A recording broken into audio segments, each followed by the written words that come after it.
As long as we come on air every evening, the whole world must listen. As long as we preach this very gospel, Chukwokika Abiyama must be with us. Therefore, without any further hesitation, we must proceed to offer every prayer to Chukwu Okike Abiyama who resided in heaven.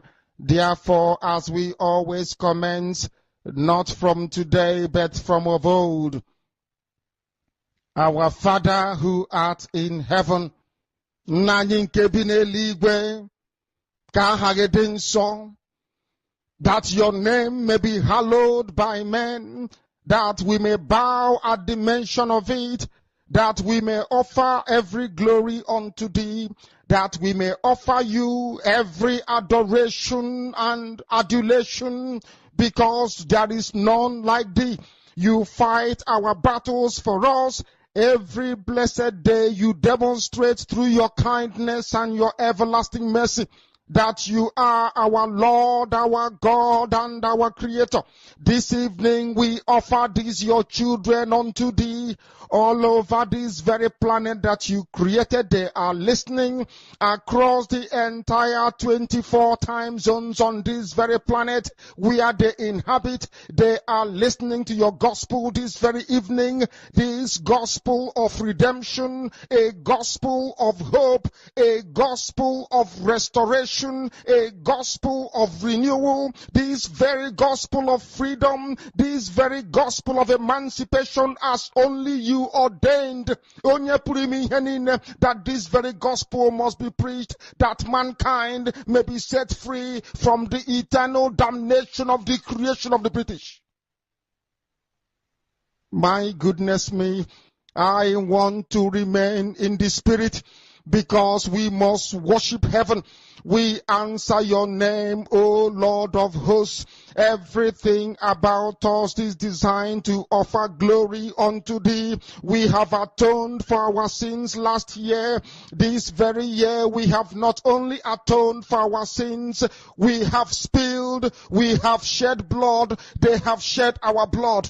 We have let our sacrifice be made unto thee. Even on the 30th of August, as we are being felled by the bullets of the enemy, by the workers of iniquity and of darkness, we remain very strong today to beckon upon thee, to ask you for your mercy and for your grace, to ensure that your kingdom is restored upon the face of the earth, that you can bring your healing hand to bear upon the life of those of them that you created for one singular purpose, and that purpose alone, which is to worship you in truth and in every honesty. Is there any way that we have erred? Is there any way that our ancestors may have sinned? We confess before a congregation of the whole of humanity to ask you, O Lord of hosts, to have mercy upon us. You must have mercy upon us. We have suffered enough. We have been subjugated enough. We have been tortured enough. We have been imprisoned enough. We did not do these people anything. Our only crime is to answer your name. Our only crime is to be born your children. Our only crime is to excel at everything that we place our hands into. Our only crime is to exhibit your glory and your blessing, which manifestedly is upon our lives every blessed day. That is why they want to kill us. That is why the British want to join those of them who don't know you to destroy your creation and your inheritance. You will not allow shame to befall your name. You will not allow the enemies to triumph over the lives of your children, because you created us to exist, to worship, to honor, and to praise you. That is exactly what we are going to do when this Biafra comes. It will come in truth and in every honesty, because we remain every blessed day. Chukwu Abiyama binigwe whiter than white and whiter than snow. Is there any way that we have sinned that you cannot forgive us our trespasses, to enable us to fulfill your own word, which was spoken thousands of years ago, that instead of what you promised not to come to pass, that heaven and earth will cease to exist?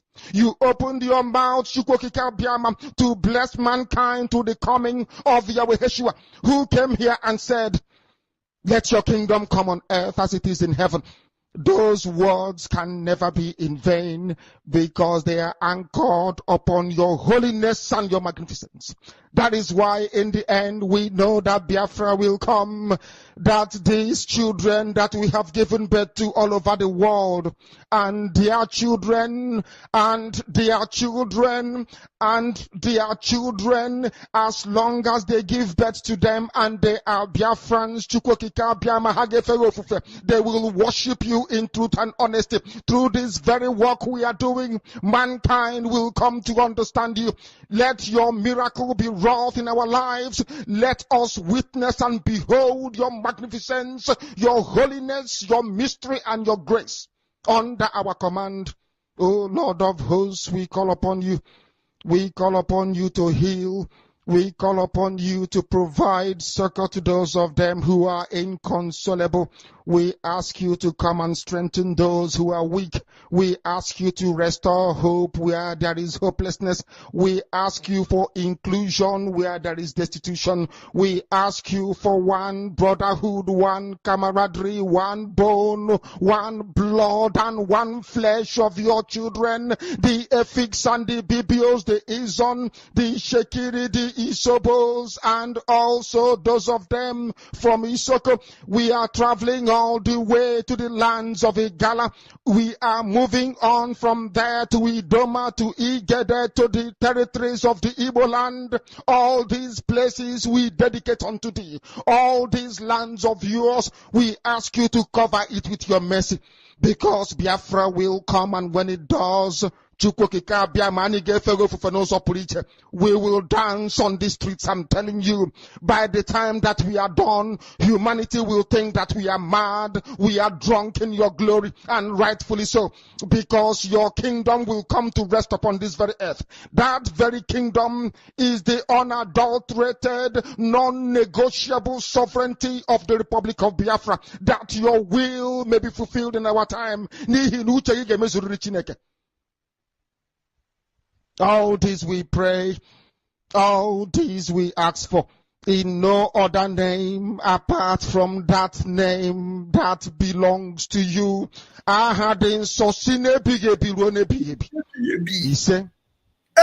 He said,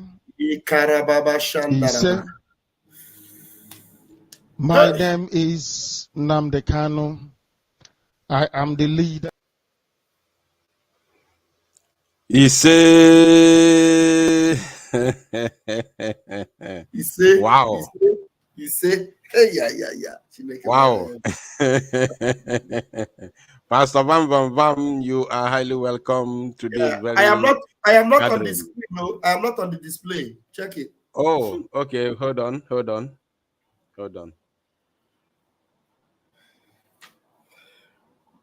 Bah, beautiful. That was the thunderous voice of our great and indomitable leader, Mazi Nnamdi Kanu, who has prayed in the language of heaven. Yes. Pastor Vam, you are welcome. Biafrans all over the world, lovers of freedom, you all are highly welcome to this very live presentation. We are live and direct. Me and my brother, Pastor Vam, we have come here to do the needful this very evening. We are not going to waste your time because we have gathered a lot of evidences to nail the damnable zoological Republic of Animal Kingdom, Nigeria. Therefore, without any further hesitation, let me welcome you, my beloved brother, Mazi Ralph Ajere, aka Pastor Vam. Please take the microphone. Thank you, Nwachineke. Thank you, Ikukunoweya. Ezibute Nwachineke. I greet you. I greet you, lovers of freedom. I greet you, fellow Biafrans, everywhere you are watching us from tonight. We have come with a double barrel collabo tonight to sniff life out of the enemies of Biafra, to stop them before they even encroach our neighborhood. We have come with evidences that we nail them permanently and perpetually. Mazi Nnamdi Kanu told us that the highest and the most potent weapon is the truth. And it is with this truth that he finished them. And that truth is still coming out, and we are going to use this truth to completely eradicate every enemies of righteousness, because the Zoological Republic of Animal Kingdom is enemy. They are enemies of righteousness. They are enemies of justice. They are enemies of truth, and they are not supposed to continue. And that's why myself and my beloved brother are here tonight to nail them completely. And you are all welcome. Please, wherever you're watching us from, make sure you are inviting someone. Tell them that it is happening here live. If there's anything left of them, if there's any candle, because we have switched off their light, most of the time they try to on candle, on panaka, we are going to make sure that remaining light, we switch it off completely. They will gloom in darkness until they completely perish out of the face of Elohai Nonimea. You are all welcome. We have, of course, gathered enough evidences to nail them. Of course, Vam, I salute you. Moving forward, I want to acknowledge, of course, our Prime Minister, Mazi Simon Ekpa. Wherever you are in your location, I say, may the hand of Chukwokika Biama be upon you for the great work you are doing for the restoration of the kingdom of Chukwokika Biama here on planet Earth. I also want to acknowledge all Biafrans who have gathered here to listen to the gospel of Chukwokika Biama Bineligwe. I welcome all of you. I may not have to go to the comment section to mention your names one after the other, but we are here to say you are highly welcome. Please, once you are here, endeavor to do the needful by liking and, of course, sharing this very live presentation. As we welcome you, please welcome others, because this very gospel must be preached, and, of course, the whole world must listen. Now, without further ado, Pastor Vam, I will first of everything we are going to do today will be based on video evidences, and we are going to dissect them one by one. So, I want to bring the first video to the screen, but before then, do you still have one more preambles so that we move? Yes, N1ger, I really appreciate you, and I will not fail to tell you thank you for holding the line. And when Mazi Nnamdi Kanu said, we that have been following should maintain our position, people like you have kept that fire burning and have kept it alive. And I want to appreciate you very strongly and in a very special way. And Biafrans who love the truth and know those that stand by truth, you see them always paying attention and listening. And then we know very well that when the time of reckoning, the days of reckoning comes, you will never lose your reward. And fellow Biafrans, those that have made sure that this gospel is going to the places it is supposed to go to, every one of us will never lose our reward. In that prayer, Mazi Nnamdi Kanu prayed. He said, we are going to dance on the streets. We are going to worship Chukwokika Biama. We are going to gather in Arochukwu and praise the Most High God. That expectation, when I think about it, when I imagine it, I say, wow, what a glorious moment it will be. None of you will be left out. And that is why I pity those that are falling by the wayside, or those that have deliberately been fighting to make sure this doesn't happen. You are hitting your legs against the bricks, because there's no way you can stop this from happening. This is an ordained, plan of God to restore his people, and it is going to happen. And that's why we're here. And anything that will be a hindrance, it will go down the grave. It will be buried completely. So tonight, please gather here together and let us open your eyes once more and let us bury the leftover of the zoo. And that's why we're here. We're going to do that. Thank you for watching it. We move. And that's why we are here. We're going to do that. Of course, I don't want to talk too much. Let us delve straight into the matter of the day. We will be dissecting the criminal senators that gathered in the house of a place where they call the House of Assembly or the Senate House of the Zoo to rant and talk all manner of rubbish against Muchineke, against those who are also fighting for their freedom and the freedom of their upcoming generation.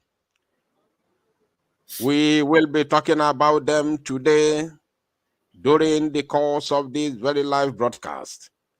But before then, let us first of all watch this very video. And Pastor Vam, after watching this video, we are going to utilize only but 2 minutes to dissect it, and then we move to the senator's segment.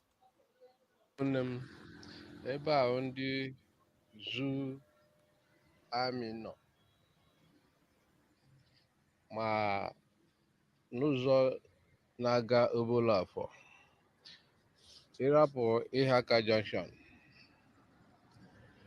so esigo ebe a wee wapụ anọrọzi ebe a agbapụgo, esigo ebe a wee wara ọsọ. Ị na-anyị ga-afụ na nwerezi ihe dị ebe a. Ịrapụ ihe aka junction, ị na-aga trailer park obolo afọ, ị ga-afụ ka ebe niile ezisi wee dị kịta anọrọzi otu a ka o si dị. Ebe nke ahụ ebe ọzọ, another checkpoint nke nọ na Ọba Boys, ebe ndị na command checkpoint Ọba awago, ndị agha awatọgo.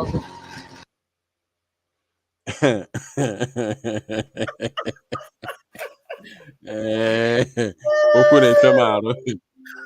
Vam otu ị na-ene m anya, okwu na-efe m arụ okuku.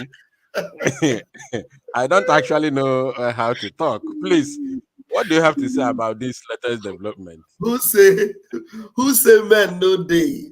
Who say fear no day? Make you put body now. Actually, them say they get power. Why they know they put body? Eh? Did you see the way they pack sand as if they are in former USSR war? As if you are in Goma War or Boma War or Vietnam War, where they put sand where soldiers are fighting war. Those are the kind of things you see in war fronts, where soldiers put sand to block bullets. On a highway that is meant for the citizens of Biafra. They come out every day and soldiers are on the streets. Now we have told them to pack and go. They thought it was a joke. Today, what is playing out? Let them come now. And I am happy that they advised themselves and left with their lives. I am happy that they advised themselves and left with their lives. If there is anyone that say they have double head, they should come and put body. Put body again. Everywhere in Biafra land must be like that. They must desert everywhere they have been mounting all their roadblocks. You can see them. Tell me, is there no security in Biafra land? Is there terrorism in Biafra land? There's no terrorism. There's no banditry. So ask me, fellow Biafrans, what were they doing there in the first place? Look at how they littered bags of sand on the road that they refused to do for us. The road that is looking like 1860 road. Yet, they make life miserable for Biafrans. But today, there's a new sheriff in town, and if them say they know they hear, now you can see them they hear. Is there any Biafran that will not be happy with this particular happening right now? That they can freely go where they are going to freely and come back freely. They will not be harassed anymore by terrorist army.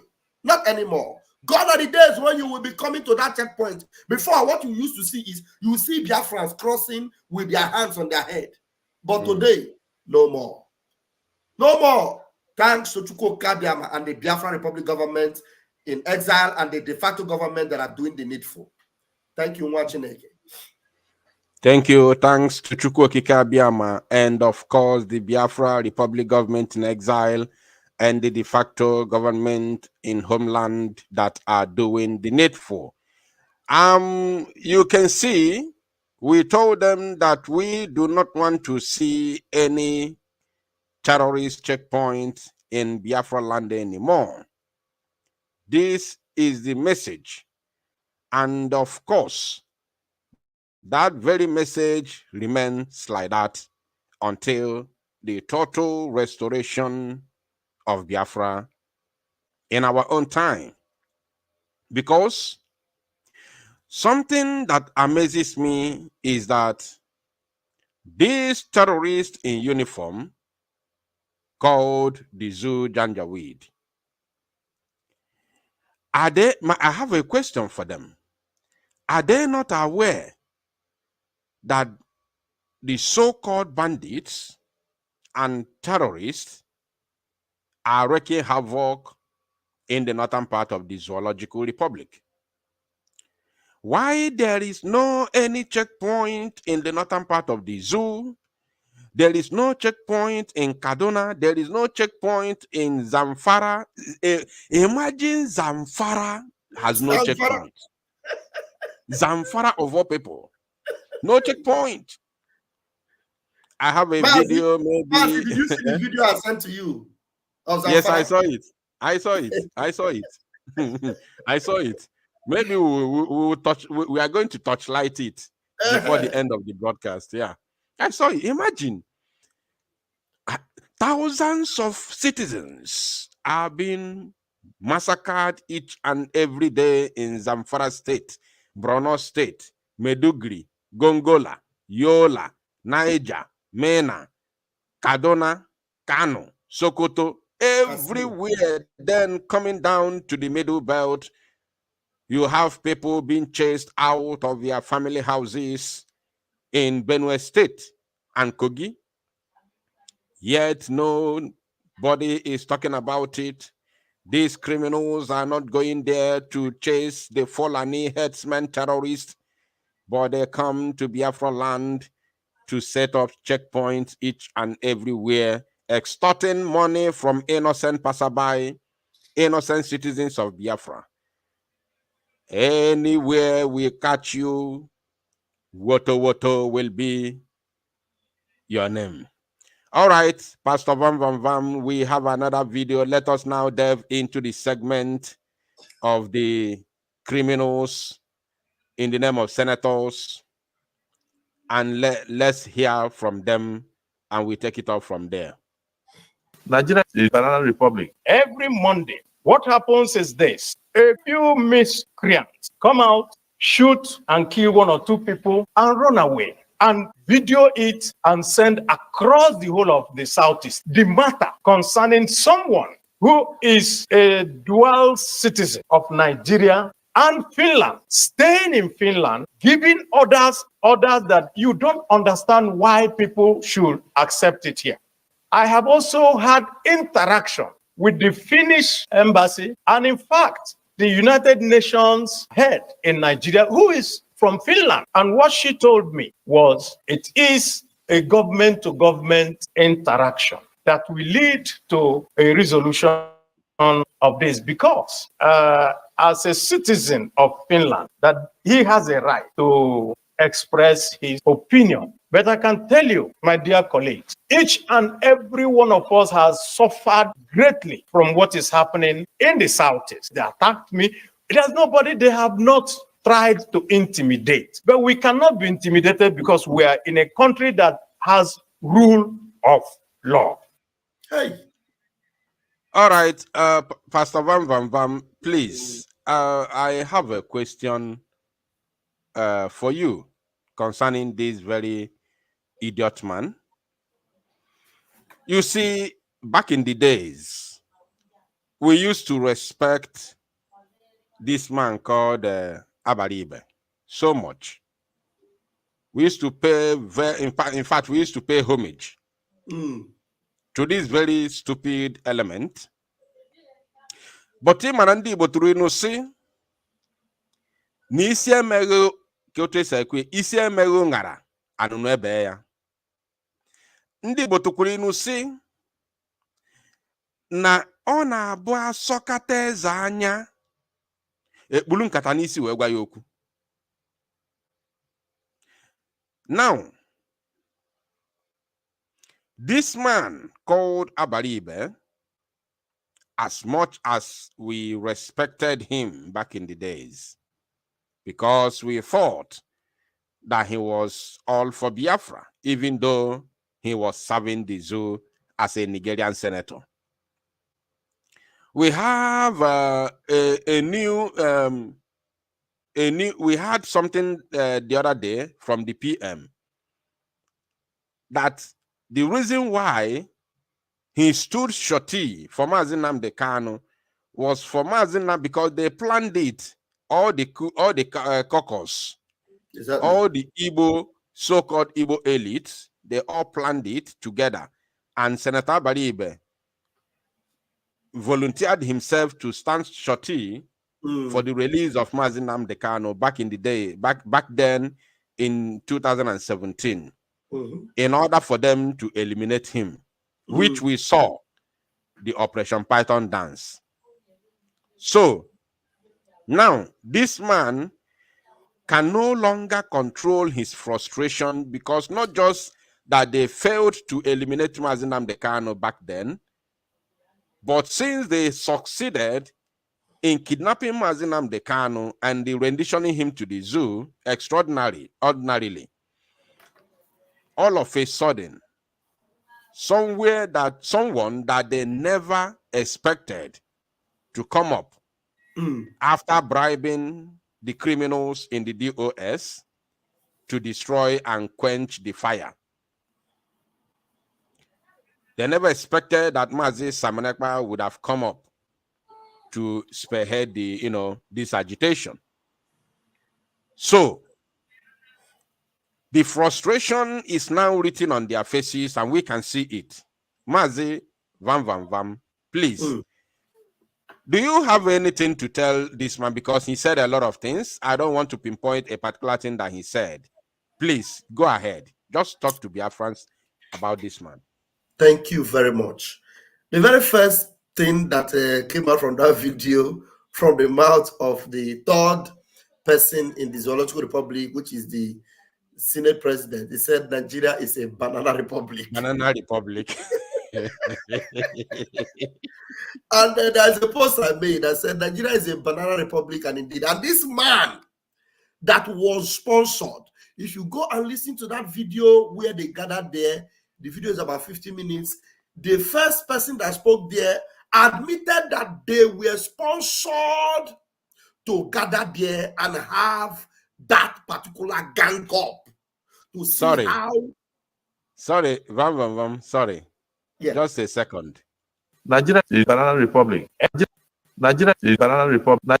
Nigeria is banana republic. Go ahead. Nigeria is a banana republic. And the very bad monkey made the Republic of Banana. Yes. The monkey. So what am I talking about? They were sponsored. And it also shocked me to know that the places where the banditry and terrorism is highly, operational, were those that actually sponsored them to come and have that agreement on what they can see they could do to get our prime minister. A senator from Bauchi, senators from Borno were there sponsoring this particular gang up against the prime minister. And one thing they fail to understand is that whenever you gang up against this dragon, you increase the flames of the dragon. You give him more power. You amber his potential of dismantling the zoo. He is the finisher. He is the finisher. And look at this Okoko. Look at this idiot. Now, just like you rightly said, that he was also in cahoot with other governors when a government. Go ahead, please. Sorry. Okay. He was also in cahoot with other governors when they supposedly said they shorty for Mazi Nnamdi Kanu, because it was all planned out to eliminate our leader, Mazi Nnamdi Kanu. But our leader, Mazi Nnamdi Kanu, they forgot to even go and ask their crystal ball that this man has 9 lives. You cannot take him. He always evolves. He is a divine project that can never be abandoned. So every plan they planned against Mazi Nnamdi Kanu, it all failed. And Mazi Nnamdi Kanu, who was even at that point thinking that this man meant well, he did a video, which I am sure you must have seen that video, where he said that these people forget about what do you call it, bail condition or whatever, what do you call it, the shorty, that they didn't do anything, because even as a senator, according to their law, he's not supposed to be able to do that thing of bail condition as a senator, according to their law. So Mazi Nnamdi Kanu eventually knew their game plan. And look at him here. Mazi Nnamdi Kanu is still in the dungeon. And this man is here, who is a man who is supposed, from when we thought he was a human being, we thought he's somebody that went to school, somebody that understands, somebody that have wisdom. But look at what he's saying. He is thinking of how they can do to our prime minister what they did to Mazi Nnamdi Kanu and failed. What they did to Mazi Nnamdi Kanu and failed, he is planning to do it on our prime minister. Tell me, how do you ever think he will succeed? And you know how beautiful it is? These things are playing out in the open, and Biafrans have seen them. Biafrans can watch. And I know that the way Biafrans have seen this video now, they have now understood that this man is worse than Lucifer. This man is worse than that is a demon.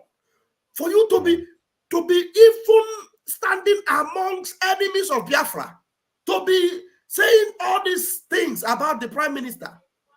At a point, this same prime minister had so much respect for this Abaribe.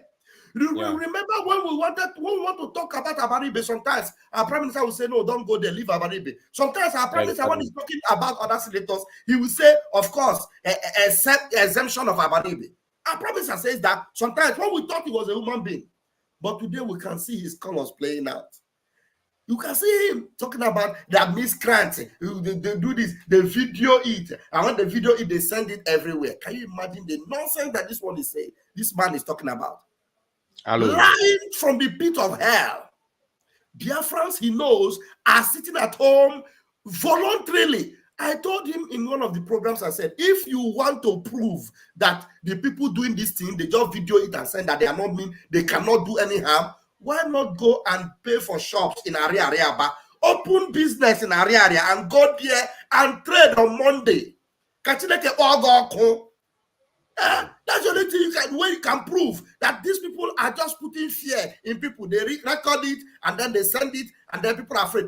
Go and pay for shop, or you are the senator now. Go there, use your veto power. Go and open one line and open the business there. Thank you, my beloved brother. Thank you. There's something he said. He said something that, okay, before that, Pastor Vam, at least for clarity's sake, for anybody who will doubt what we are saying about this criminal Abaribe, please,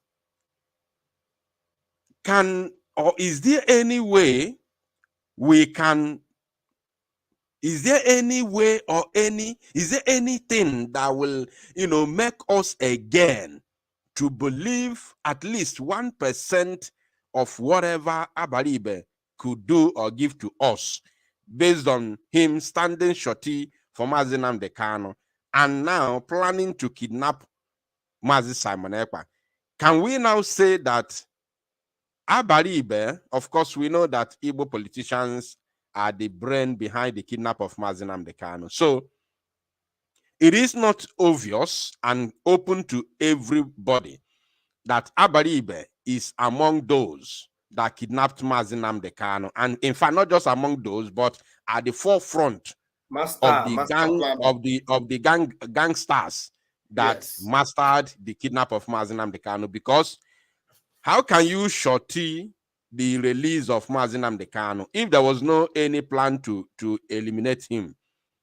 And then you are now planning, or you are now at the forefront of those planning to kidnap his disciple. Can you buy Jesus Christ and save Peter? Is it possible? It's not. It's not. And the funny thing is that what you will ask this man is this: Shebi, this is a man that people would say, he put money to save Mazi Nnamdi Kanu, to release Mazi Nnamdi Kanu. And he knew when they were asking him those days, go and produce Mazi Nnamdi Kanu, all those charade they were doing. He said this man was free, and you went to kill him, he escaped. And the same man that escaped for his life, which you try to defend on various newsrooms when they ask you question, the same man was kidnapped from Kenya. And right now he is in the dungeon illegally. What has Abaribe ever said about this? Has Abaribe ever said anything about the notorious kidnap of Mazi Nnamdi Kanu? The same man he stood shorty for. He hasn't said anything to show you the fakeness of that shorty, to show you the fakeness of this man.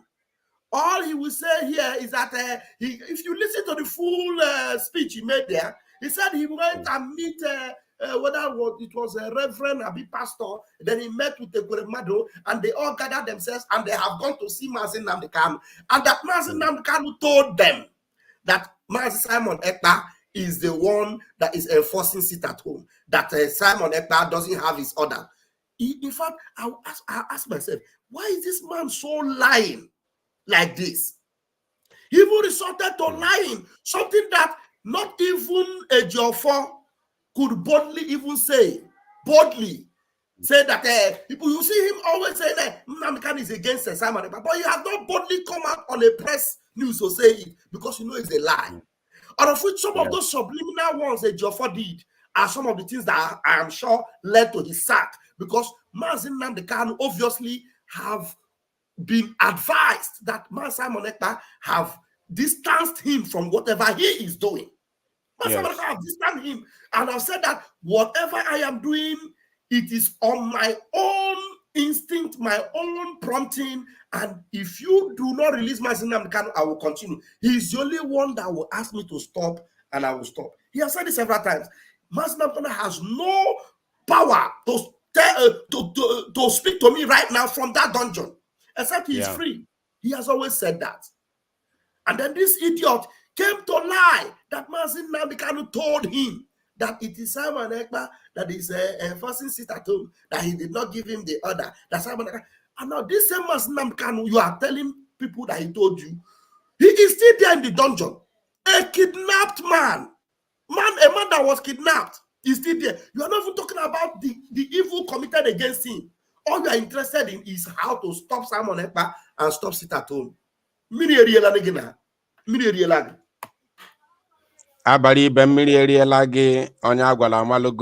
Now, one more word that I have for you, Senator N1ger criminal Abaribe, is that, like as I said before, you cannot in any way save Jesus and send Peter to judgment.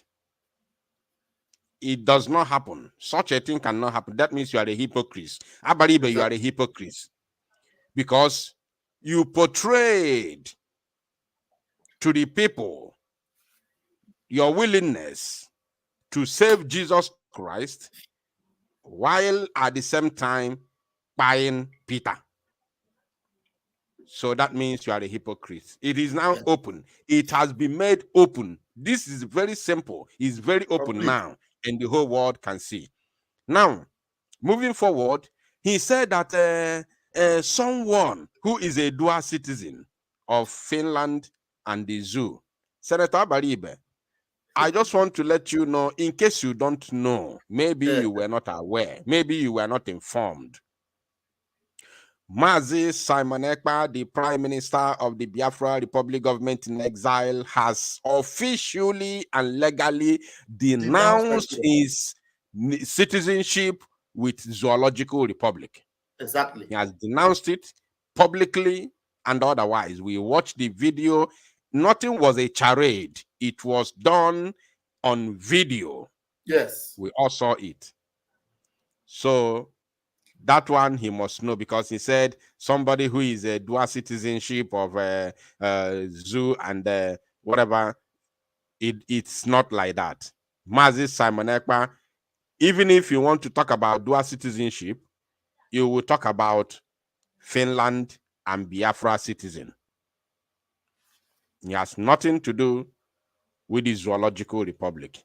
Now, moving to the next segment, let me bring another video on screen from the same criminal elements that claim to be senators representing all parts of the Zoological Republic, especially those who come from Biafra land. Now, Pastor Vam Vam Vam, let us please watch this. This one. The solution. Your solution, not group of hoodlums. These are group of cabals, or may I call it group that are obedient to Sam Eba. They have their head in every state in the southeast. Pastor Vam Vam Vam, are you not happy that they are the one telling our own story? They have made our job so easy. I'm telling you. They're making the job very easy for us. Okay, let's continue first. And they're functioning. They live in the bushes there. Mm-hmm. So I want to submit here, please, the matter should be taken more serious than is being presented in this House chamber. Has defied the solution of the state governors. Let the federal government intervene. Moving forward, Pastor Vam Vam Vam, one word for those that are called Mazi Simon Ekpa Nigerian agent. Please, moving forward, just one word for them. Those that call Mazi Simon Ekpa Nigeria agent, you can now see. What I don't know, one word. Will one word suffice? How do I reduce it to one word? Now, the only thing that you need to know now is it is the same Simon Ekpa that is Nigeria agent. That this same Nigeria institution, Nigeria legal or parliamentary institution are gathered thinking about how they will deal with him. The same people that you have been lied to, that Simon Ekpa is working for them. These people are already having sleepless nights, just like our title reads that Biafra has defeated Nigeria. The Senate are trembling. They are already trembling at the mention of Simon Ekpa. Can you believe that? Somebody that is supposed to be, on their payroll. I think he is supposed to be their toy, their tomboy, whenever they tell him, whatever they tell him he will do. But reverse is the case. He is the one telling you that I will deal with Nigeria. I will bring Nigeria down. I will stop Nigeria. I will be their end. Hello? If you thought maybe it was all fake, now look at them. Look at your senators. Look at all of them. It was in this same place. I don't know if we are able to get that part where Akpabio said that Simon Ekpa is the original governor of the Southeast. It's the original governor. The same person they told you he's working for them. He's their agent. How? So now, if you were still listening to those nonsense, Some people, there's one boy that I thought had sense. He's supposed to be an intelligent man. He was telling me, hey, can't you see the way they are mentioning Simon Ekpa's name? Because he's working for them. That's why they are mentioning his name in the Senate. That's why the senators are mentioning his name. I said, some people are complete coconut head. Coconut head is even better than that idiot. These people are having sleepless nights. Do you know that Abaribe was there telling you, I have gone to speak with the ambassador of Finland. And then I have gone to speak with the leader of the UN in Nigeria, who happened to be a Finnish citizen. And all they told him was that, stop wasting your time. He is within his rights as a citizen. So even if you want to talk about it, it has to be a country to country. Yes. So Simon Ekpa is an embodiment of Finland. So before you begin to talk about Simon Ekpa repatriation or arresting him, you are talking about arresting Finland and bringing Finland back to Nigeria. Not be juju with that. Na juju, my brother. Na juju. All right, we move. I saw something. My own brother from Ebonyi says,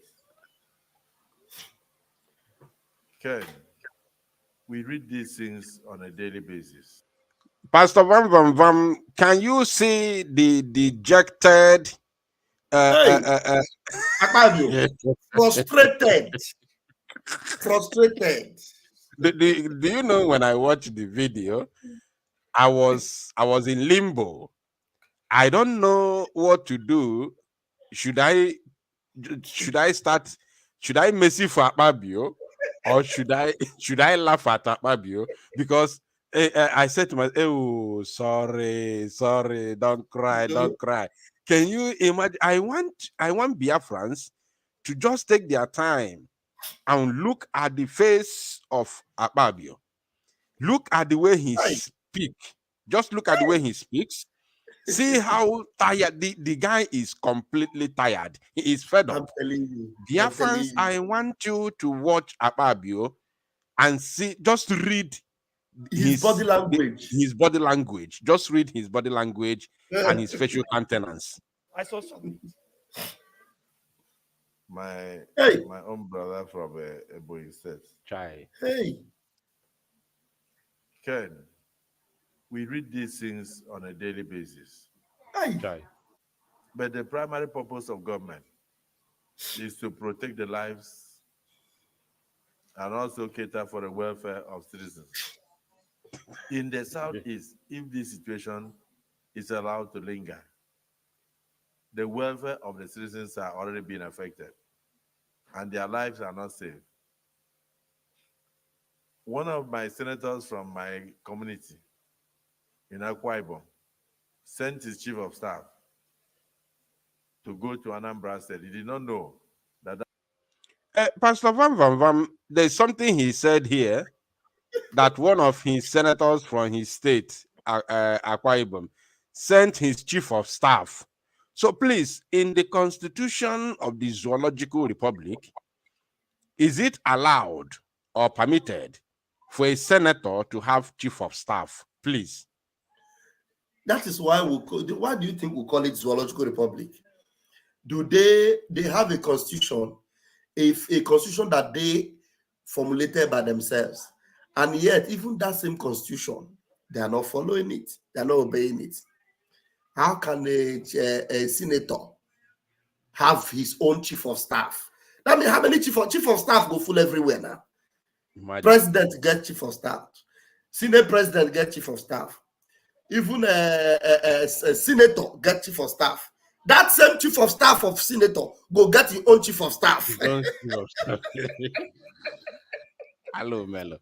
Zoological Republic. Hello, Melo. That was the sit at home day. The chief of staff was killed, and about 4 people in his camp were murdered. So it is not something that is affecting only the Southeast. It's affecting the whole Nigeria. Now, strictly, he is talking about, okay, I think I have to bring it to the screen so you can rant one more time. So it is not something that is affecting only the Southeast. It's affecting the whole Nigeria. Now, Pastor Van Van Van, this man is talking about sit at home. And he said that it is not affecting Southeast alone, that it is affecting the whole Nigeria. Please, this is where we need to have a conversation now. He said that it is affecting the whole zoological republic. The whole zoo is been affected. And there's another man that said it, which we are going to play the video moving forward. But this one that came from the horse's mouth, from the mouth of Akpabio, the Senate, the so-called Senate president. Please, I don't want to ask you how is our sit at home. Sit at home I na-emekoro onwe anyị asị ụmụnne o.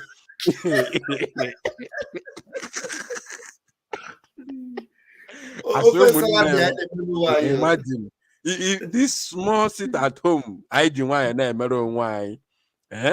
how comes is now affecting the entire zoological republic? And this one is coming from the third citizen, the third citizen, yeah, the third citizen of the zoo. Please, can it take on no carigum? Because why we need to tune on the for those that are saying who the sit at home they affect, not you not the suffer, not the Southeast they suffer. Now you can hear from the whale's mouth. Now you can hear from the mouth of number 3 man in the zoo, with all the frustration in his face, with all the devastation on him already. He is choking on it, telling you that the sit at home is not only affecting one person or affecting one area, that it is affecting the whole of the country. That means your civil disobedience in Biafra land is touching every nook and crannies of that zoological republic. So it shows you how important you are. And what baffles me is this: if Biafra land is so economically important to the zoological republic, why have they been treating us with so disdain, with so much disrespect? Why have they been carelessly frustrating us?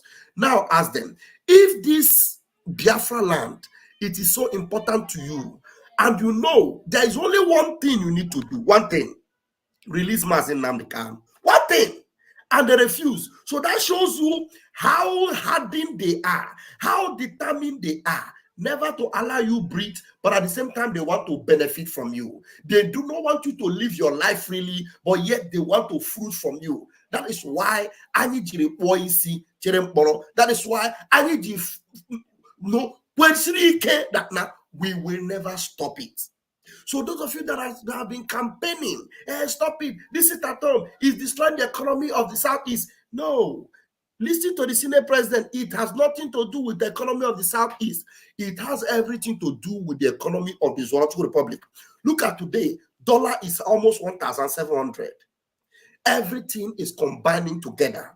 One lady brought out the things she bought with 400,000 naira. What we saw there is only one bag of rice, a few tomatoes and some onions and some meat that she said she bought for 65,000 and all that. The things you will just look at them on top of the table. 400,000. But what are they debating in the zoo today? So that they will manage to pay people 65,000 naira a month. 65,000 naira a month that they are dragging cannot even buy a bag of rice. That is the frustration we have given to their economy. That is the impact you have been able to hit them with. They are not ready to fix it.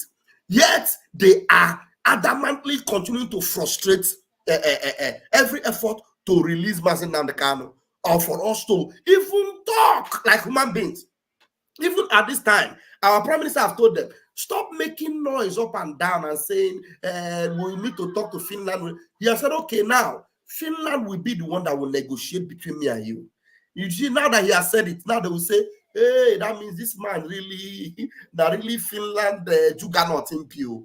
We will never see anything.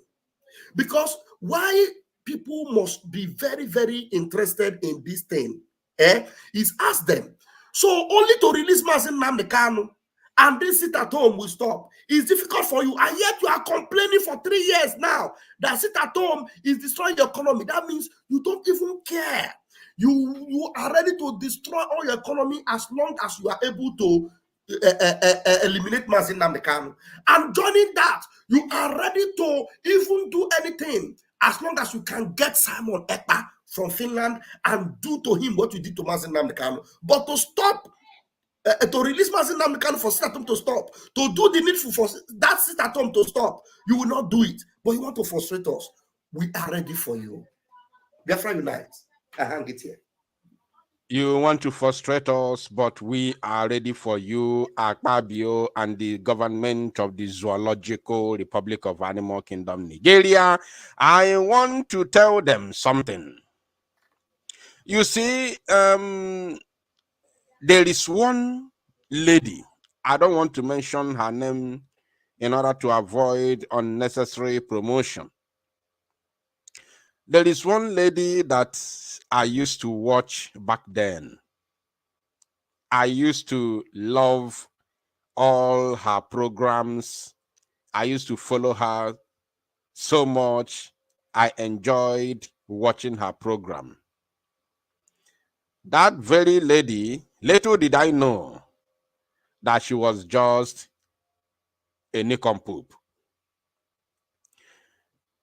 That lady was among the first people who came up during, let me just narrate something so that you will understand who I'm talking about, even though I don't mention her name.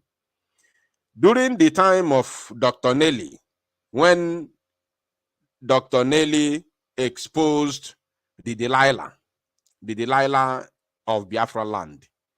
Is it Delilah or the wife of, what's the name of Delilah. the wife of Samson? Delilah, yeah. Correct. When during those years when Nelly was still in the agitation, so that lady that I'm talking about now was among the first people that came. Instead of her to talk to Dr. Nelly or expose Dr. Nelly, she now turned the matter against Mazi Simon Ekpa. She turned the matter against Mazi Simon Ekpa back then. Now, because she was looking for relevance, thinking that by insulting Mazi Simon Ekpa, then the criminals in the DOS will recognize her, or Nigeria government will recognize her. Now, as if that was not enough, from then, that is when I unfollowed her. I stopped listening to her video, to her programs, and everything about her. Now, the time she nailed her own coffin was when Mazi Nnamdi Kanu was kidnapped and was renditioned to the zoo. We began sit at home. That same lady came out again for the second time that she delved into not just Biafra, but she insulted Mazi Simon Ekpa and our fight for freedom. That lady came out again and said that it is only a fool. That's one word I always remember, and I always emphasize on that word. She came out again and said, it is only a fool that will keep on repeating one thing, that will keep on doing the same thing and expect different results. That same lady, she's an Igbo woman. She is an Igbo woman. She came out again for the second time that she insulted Mazi Simon Ekpa and said that it is only a fool that will be doing one thing and expect this different result. Now, even though you don't remember the woman, no problem. I'm not going to give her that promotion, because even if you stumble to her program nowadays, you will see that she is ruined completely because nobody pays attention or listen to her again. Before, and this lady is not a Biafran agitator. She has never been with Biafra, freedom fighters. She's not among us, but she speaks about Igbos and our Igbo problems in Nigeria. She, she used to talk about, and she used to, speak about Mazi Nnamdi Kanu back then, but she's not and she's not a freedom fighter. So now, this my narrative is not even for her, but that word that it is only a fool that keeps doing the same thing and expect different results. That's why I began to talk about her. Now, there's a word that I told our people when these criminals canceled the then sit at home in August 2021. I told our people that, look, do not expect this our sit at home to yield a result in the next 1 month. I also told our people that we are going to do it at least 6 months, 1 year and above. We will come back and revisit what we have done already and see where we are. I told our people, I made a very important comment that time, that look, we are going to continue this, and believe you me, that the zoo Janjaweed will come and talk about it in the nearest future. Now, my brother, you know how we fought to make sure that this very sit at home continued. You know what the criminals did to stop Mazi Simon Ekpa. You know how they brought the word, they said they're autopilot. You know everything that happened. Yes, we have come a long way. Yes. Now, is it not open? Is it not open that what we saw those years, what Mazi Simon Ekpa saw those years, is what is playing out today? Is it not open now that the reason we continued sit at home, remember that Mazi Simon Ekpa made a comment. He said that our target is to crush the economy of the Zoological Republic. Now, you remember, right? Exactly. That has always been the target. And today, Okpabio, Asiko Okpabio, has told the entire world that the sit at home is not just affecting the Southeast, but it is also affecting the entire Zoological Republic. Meaning that the sit at home was never a target, it was never to target the economy of our own people. Yes. The sit at home was solely targeted against the economy of the Zoological Republic. Exactly. Yes. So let us first of all listen to him. Because people go for marriages, they go for functions, and even transporters and commuters who pass through the Southeast are also in danger, because you may not know the day that Simon Ekpa has given instruction that nobody should go out.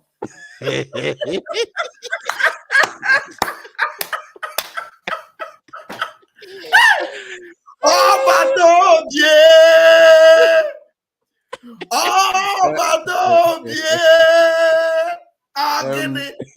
Madame, Mazi Vam Vam Vam, I told you from beginning, Oku na-efema arụ okuku. Oku na-efema arụ okuku. O nwere afa nna adị akpọba Mazi Simon Ekpa, and nna akpa ya afa, I used to call him a certain name, Otirizu Mmong. Nna akpọ ya Otirizu Mmong. So how comes?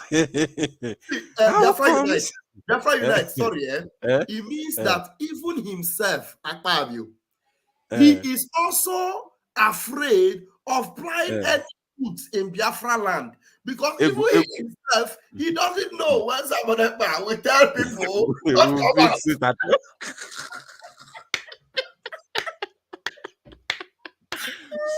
so now, there's something we need to touch here.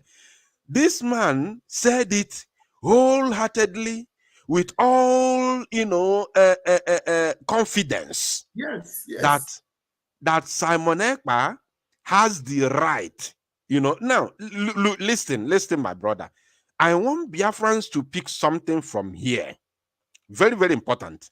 This man, not only that he called the prime minister governor the other day, not just he called him governor the other day, but he also validated. Listen, Biafrans, this man called Opabio, Asiko Opabio, has validated the office of the prime minister of the Biafra Republic government in exile, Mazi Simon Ekpa. He has officially validated it by the zoo government. You know how he validated it?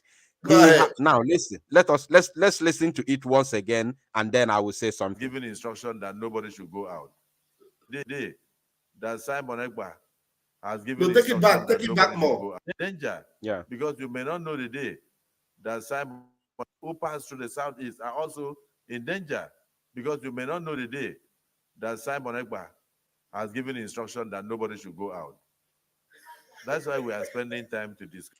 Now, you see, Pastor Van Van Van, you see, this man said that everybody, you must listen to what the Prime Minister of Biafra says, because you may not know the day he will say everybody must sit at home.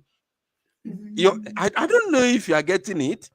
So what he's trying to say now, he's also saying something. He's trying to tell people, please listen to Enter Biafra and make sure you follow Man Simon Ekpa to know when he says people should not go out. You must listen to him to know, because if you want to know when he said people should not go out, it is only when you follow him, isn't it? So you need to follow him to know the day he said that people should not come out. And that he has the right, like another thing, that he has the right to say everybody should sit at home, and nobody should argue it, because of what? He has the right to say it as the prime minister of that entire area. I don't know if you are seeing it that in that form, that he has the right.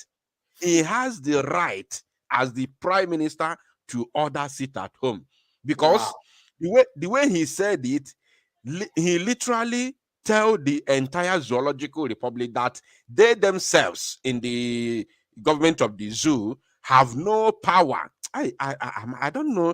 Am I communicating Biafrans that they have no power? You see, there is another sister, one of our sisters, my admin in my YouTube channel. He said that even Ohaneze in the Ocean and Dama, they gave our prime minister another powerful name.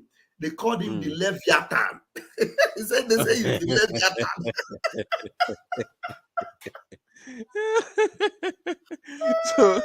so this man now has literally told the entire zoological republic that they themselves that claim to be in government has no power to stop the instructions of the prime minister of the Biafra Republic government in exile. So everybody must listen to him. Whenever he says, sit at home, you must sit at home, because they have no power to stop him.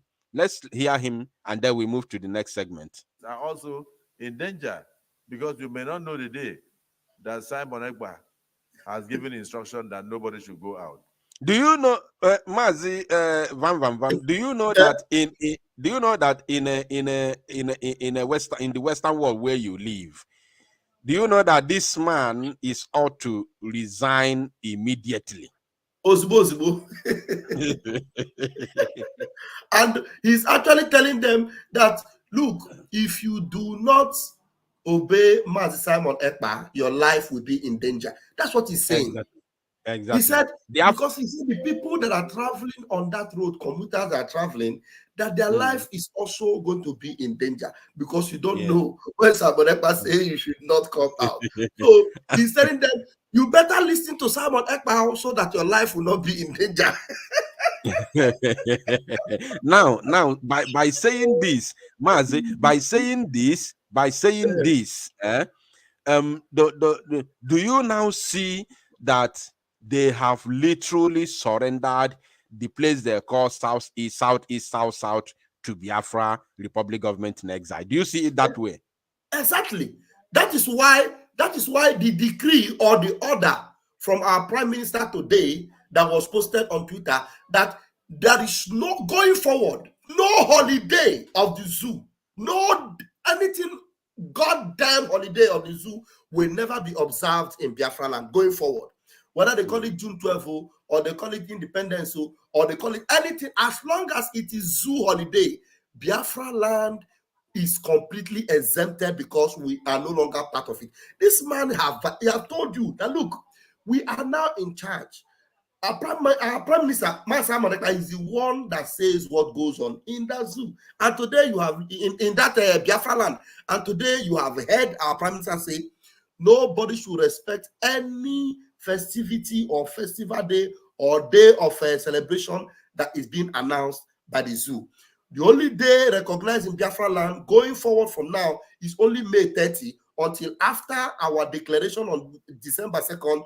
Then we'll be able to have our own days going forward.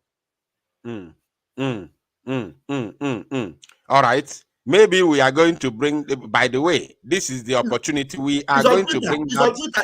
If you like, you can bring that post. It's on Twitter. No, I actually did a pre-recorded broadcast about that a couple of hours ago. Beautiful. Yeah. So what I'm going to do is I'm going to bring the flyer to the screen later. But let's continue with the video. That's why we are spending time to discuss this issue. It's a very serious issue. The economy of the Southeast used to benefit the economy of the South, and vice versa, and the entire Nigeria. People used to travel all the way from Lagos to buy things in Onitsha, and to also buy a solution. Serious solution, not group of hoodlums. If I see this one, just look at the way it look like frog. This one just looks like toad. Exactly. Look at how he look. He By look the way, like frog. By the way, who is he calling hoodlums? Pastor Bam Bam Bam. Please, who is he calling? Okay. All right. We have another video. Let me bring another video to the screen, and then we'll listen to the same man. Obanje na aba. Ala abagondi ala. Okohanyola. Complete. Okohanyola, complete, honestly speaking. Akpabio, the very, very down. The man is down. The matter. Did you hear him when he was talking? The last word he said, that is the reason why we are discussing this issue, because it is very, very important. A very serious matter. You know, he said it's very serious matter.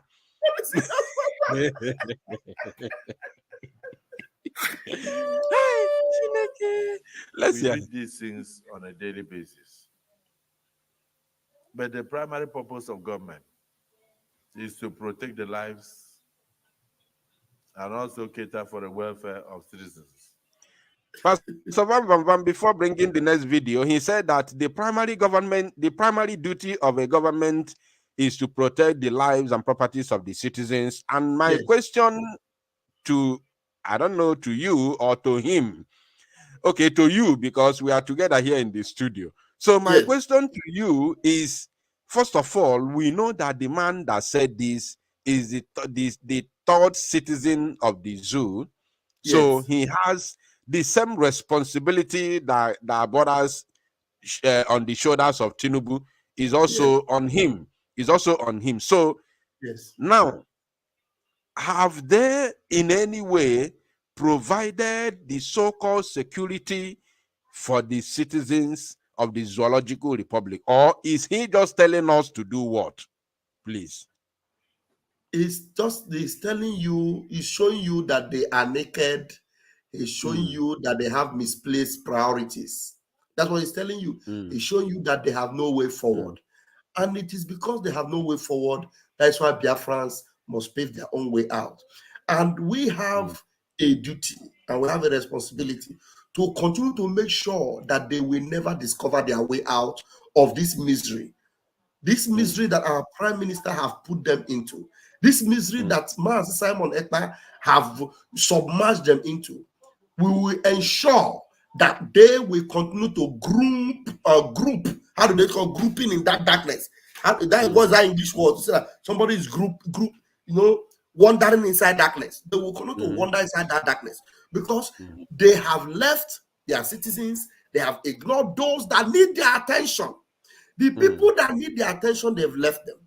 The issue that will end this thing that they are deliberating now, it is a very simple thing. This thing we're talking about is very simple. This bunch of fools are gathered here. You are gathered here, rigmaroling, perambulating over issue. Mazin Nnamdi Kanu was kidnapped in Kenya. Release him with a beg and pay him all the damages you cost him. But the truth is that Mazin Nnamdi Kanu doesn't even need their damages. All he needs to do is to lead the people of God, the people of heaven. You saw that prayer he prayed. From every places he mentioned all the places that Biafrans are found. His duty is to make sure they are delivered from the captivity of the zoo. Release him so that he will go and set the people of God free. You are holding him. Only one small thing will save their time here and put them out of this misery. Release Mazin Nnamdi Kanu. They refuse to do it. They are all looking around and saying that we don't know when they will say people should not come out. We don't know when the sit-at-home is destroying the economy. And the economy is not only Southeast, it's touching the economy of Sokoto, it's touching the economy of Kaduna, it's touching the economy of Abuja, it's touching the economy. One thing will stop it. Release Mazin Nnamdi Kanu. And this bunch of baboons have refused to do it. You will remain in that misery. And then Biafra will come. Thank you for watching. They will remain in that misery until Biafra will come. And according to Pastor Vam Vam Vam, our duty is to make sure that they never come out of that very misery. Wow. Exactly. That is a bomb. That is a bomb. All right, let's watch this very video and then we move from there. I'm an in-law of the Southeast.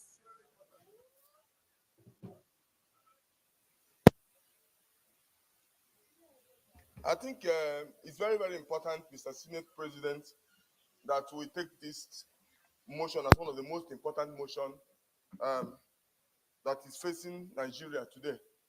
No, hold on.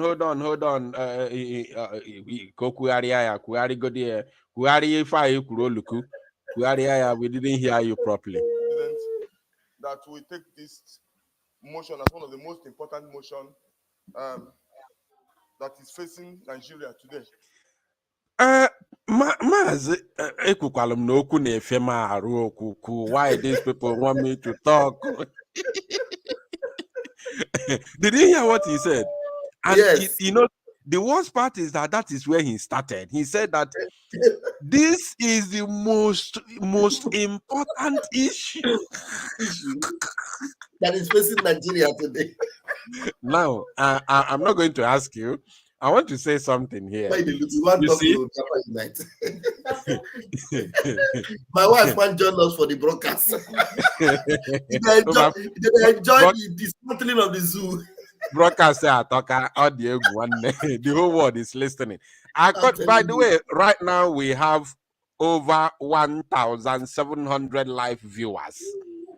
We have over 1,700 live viewers across the platforms we are broadcasting. So the whole world is paying attention to this very broadcast. Very, very important.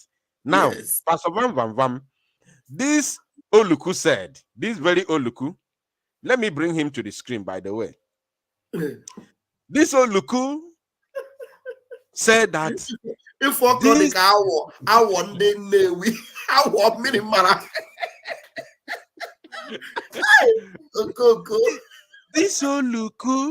this Oluku said something here, that this bill is the most important bill in the entire zoological republic as it stands today. Now, let me explain. Let me explain. You see, this bill they are talking about here is not just about the bill of looking for a way to stop sit at home. This bill they are talking about that has happened to be the most important bill all in the whole zoological republic is not just about the bill of looking for a way to rendition Mazi Simon Ekpa. Although these are the faces of the bill, these are the things they have made us to believe. The sit at home, the planned attack or possible rendition of the prime minister, because we cannot say extradition because you cannot extradite a citizen of a foreign country to another foreign country to him, but it can only be extraordinary rendition as they did to Mazi Nnamdi Kanu, which is not possible because of where Mazi Simon Ekpa is, and again he is a prime minister of a foreign country, not just in the zoo, because Biafra is a foreign country to the Nigeria as it stands today. So now, this issue here, the main issue here, the reason why this issue has become the most important bill in the entire zoo as it stands today is because they have seen the handwriting on the wall that Biafra is exiting, that Biafra has already exited the zoological republic. And they know very well that the exit of Biafra from the zoological republic means the end to their criminal activities in Nigeria. That's it. Yes. So now that is the reason why the Zamfara buying and kidnappings of Dogogida and co is not the most important bill. The illegal mining of gold and of gold in Zamfara and the other part of Yoruba land is not the most important, bill. The illegal mining of gold in Cross River State today is not the most important bill. The illegal mining of diamond in Adamawa from Atiku's village is not the most important bill. The buying of innocent citizens in Borno State, the 20 citizens being paid today, 11th of June 2024 in Zamfara is not an important one. The buying of how many did they say that the video you sent to me? How many police officers were paid in the sense Zamfara today? How many? I didn't even remember. What interests me in that video is said that the thing has become a lucrative business. But that's the way they said it. That banditry have become a business, a big business in Zamfara. Yeah. Now, if you go by the headlines of today, if you are going by the headlines of today through the zoo, Gota media platforms, which I don't have to bring to the screen because it might have effect to this very broadcast. Now, according to Sahara reporters, they reported that, excuse me, I want to start with the ones happening in the north. Now, People's Gazette said, bandits ambush patrol team by 20 security agents in Katsina State Police. This is today's headline. People's Gazette. I want you to take Biafrans who are listening, in case you care. We don't do propaganda. People's Gazette said, the headline says, bandits ambushed patrol team. When I say by, of course, you already know what is supposed to be there. When you want to check this very headline in the Google, when I say by, you know what is supposed to be there. By 20 security agents in Katsina State, that is Nigeria Police says. Today, I'm talking about today, 11th June 2000, and of course, 2024. Now, there are other pictures that I'm going to bring to the screen moving forward, but I don't want it to take our time. Now, another headline today from Daily Trust Zugeria, they say bandits hit military base in Niger State. Bandits hit military base in Niger State. Of course, the reverse is the case because many of them were sent to judgment. Now, if you go to Daily Post Nigeria, they said bandits buy 20 villagers, 4 police officers, and 2 others in Katsina State. A different one entirely. So many things, a lot. There's another one that I'm going to bring to the screen before the end of this very broadcast. That one I will bring it to the screen. Of course, I will do everything I can to bring it to the screen. Now, the reason why these people are panicking, the reason why they are quaking is because the issue of Mazi Simon Ekpa and Biafra agitation is the reason why their criminal activities with the cover of the Zoological Republic has come or is fast coming to an end. That is the reason why it is today the most important bill in the Zoological Republic. Mazi, do you have anything to add before we continue with the video? You have said it and you have nailed it on the head. You have really nailed it, because to these idiots, all the things you mentioned are not important, but the most important thing is Simon Ekpa. That is why, like I said, we'll continue to keep them in that misery. Mazi, continue the video. All right. Outside, I think it's very, very important, Mr. Senate President, that we take this motion as one of the most important motions that is facing Nigeria today, outside poverty motions. Mr. President, I don't think it's very, very right for a country like Nigeria to be going through this, and we have not been able to ascertain the status of this young man that is in Finland, giving orders, trying to harm people. There is nothing big in what he's doing.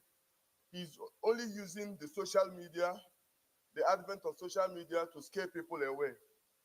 You kill somebody in Abia, the entire country is looking at it. There is no monopoly. Anybody can cause harm to people, shooting people at random, people that are unprepared. He's just a murderer, killing people. Mr. President, it may interest us to know that the governor of Enugu State, after the last 2 days, has taken a drastic measure to seal shops of those who continue to obey the sit at home. And he's doing it, even though there's a bit of harmful, little resistance from people trying to, which they have, they ignited to protest.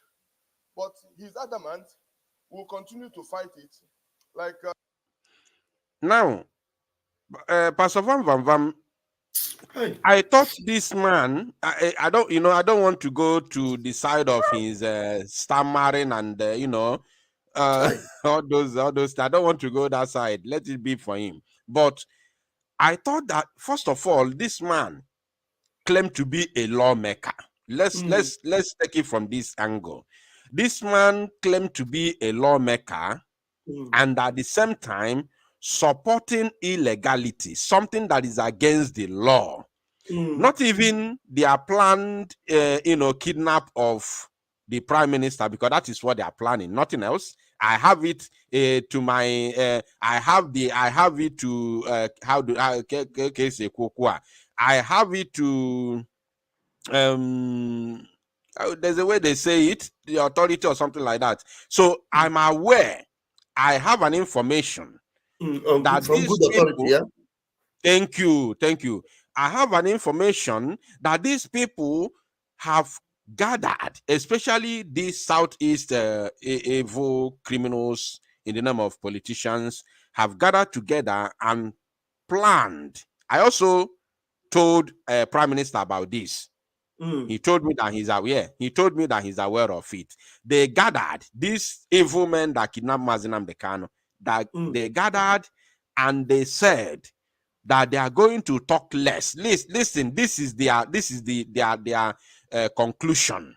Okay. This is their conclusion. They said after all the long hour meeting they had in Enugu State, they said that what they are going to do now is to talk less. They said they are going to talk less and do more. Okay.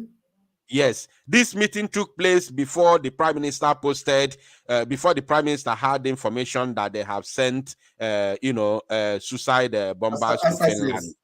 Yes, yes, yeah. This meeting took place before that time. So I had the information, original information, no be fake one, that they have planned to do everything humanly possible to find a way to lay their filthy hands on Mazi Simon Ekpa, the Prime Minister. So when I told him, I was happy. I was very, very happy with what he told me. He told me that he is aware of that very information. So now, this man, apart from this, their evil plan, which can never materialize, he said that the governor of Enugu State, Peter Mba Wambanshin, is illegally shutting down the shops of people, businesses of people who obeyed sit-at-home order by the Prime Minister of Biafra. And this man, he also acknowledged that it has consequences, and he says severe. Let me play it. Let me play just that 1 minute play, that very place, so that we can understand what he said. To protest, but he's adamant. They ignited to protest, but little resistance from people trying to push. They have little, and he's doing it, even though there's a bit of harmful. Even though that there's a bit of harmful, that's how he said it. I don't know if it's correct or not. He said that even though there's a bit of harmful, so knowing that it is harmful to the citizens, it is harmful to the people, it is harmful to, let's just close our eyes. Let's just commit this offense by saying that he's subject. Let's just commit this. This is an offense. We are not supposed to say it, but let's just use that word. He's subject. So this evil man knows that what Mba is doing is harmful to his so-called subjects. This is a crime. We are not supposed to say it's subject because Peter Mba is illegitimate. Illegitimate, yes. That position is illegitimate as far as Biafra land is concerned. So now, but let us commit this crime just once by saying it, that even though he knows that what he's doing is harmful to his subject, yes, he's committing a crime trying to fight somebody or some people who are standing up for their right, who say they want freedom. And this man who claimed to be a lawmaker is here at the so-called hallowed chamber of the Senate.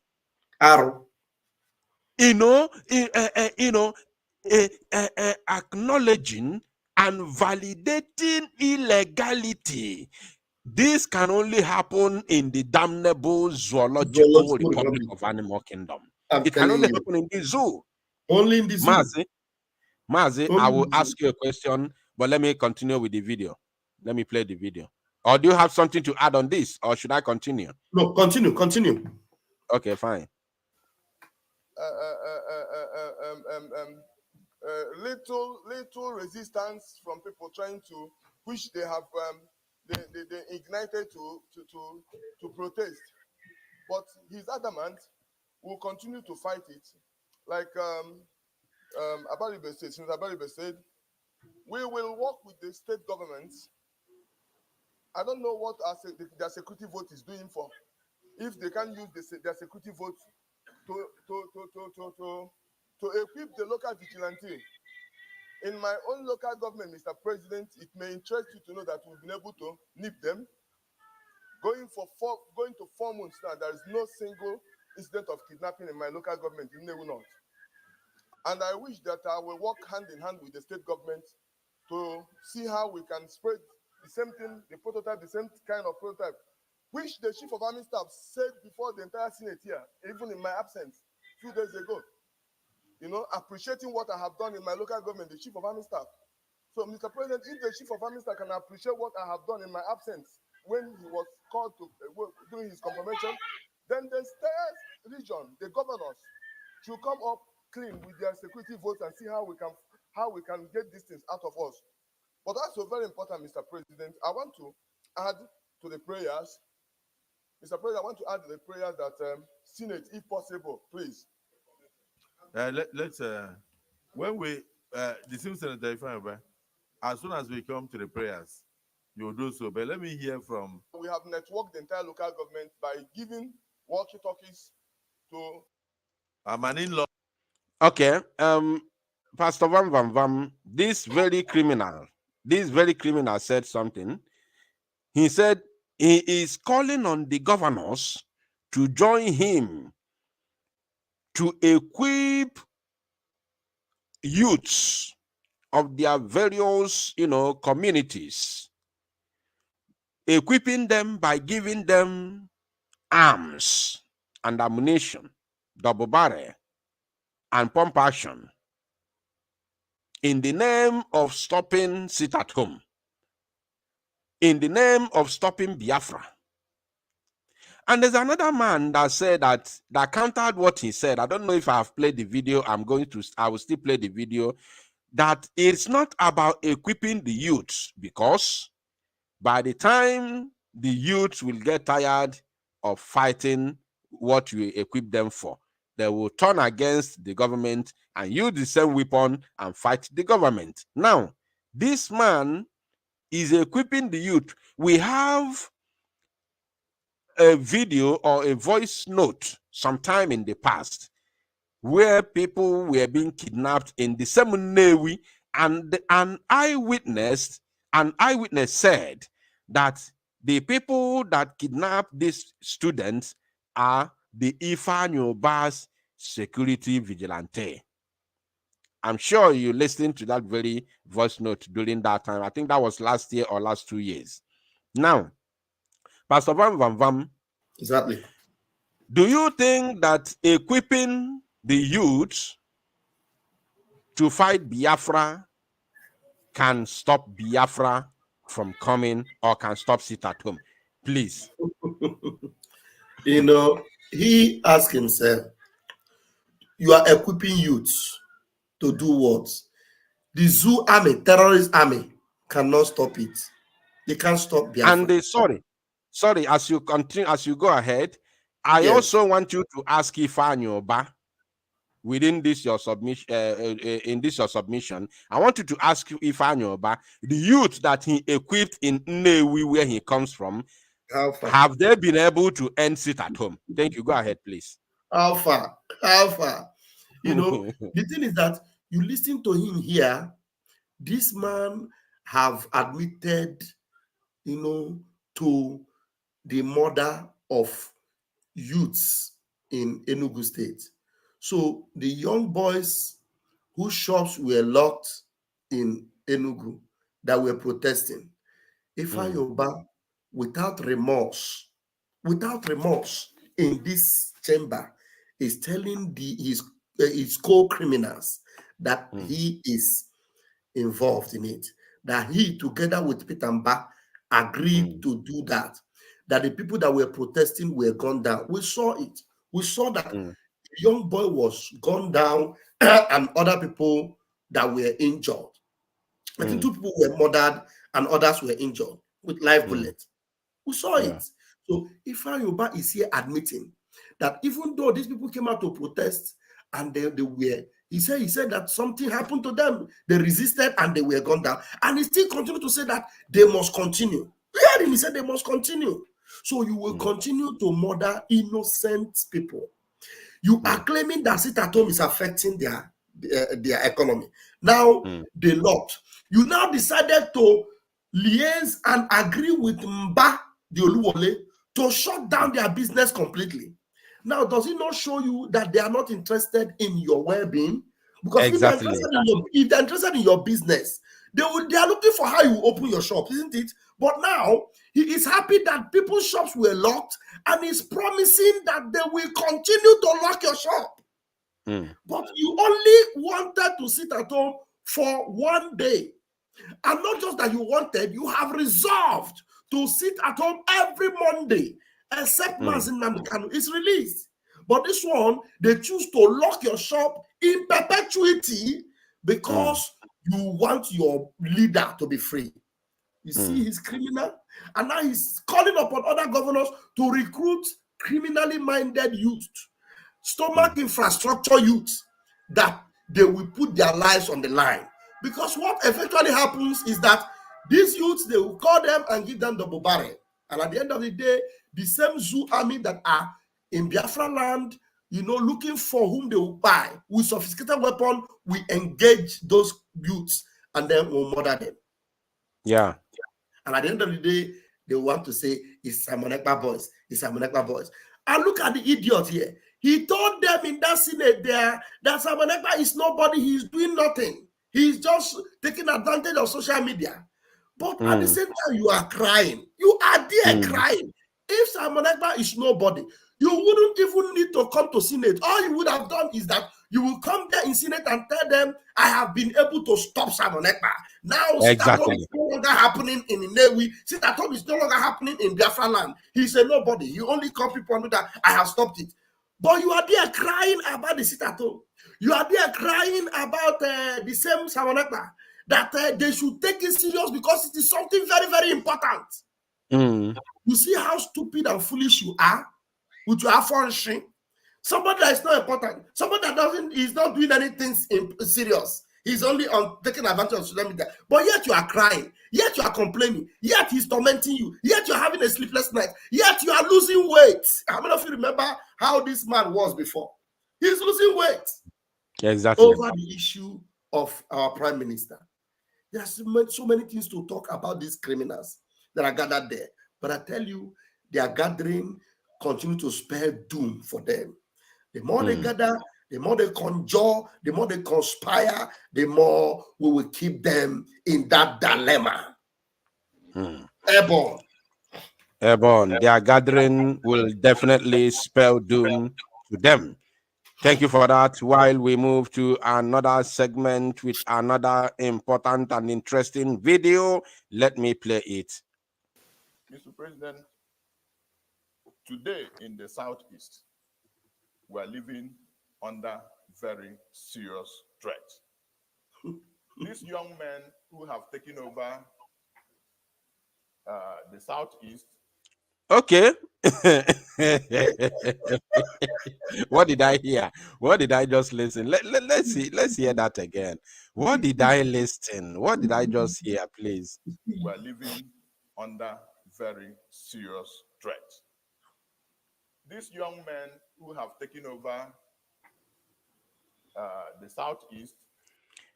Pastor Vam Vam Vam,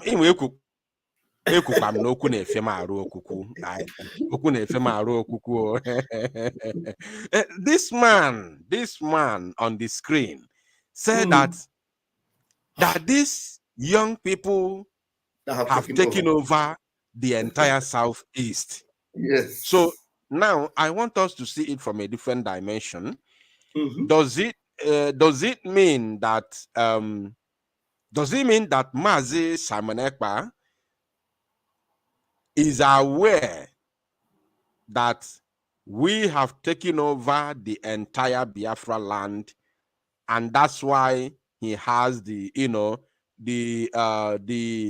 courage going into the Biafra declaration come December 2nd? Please.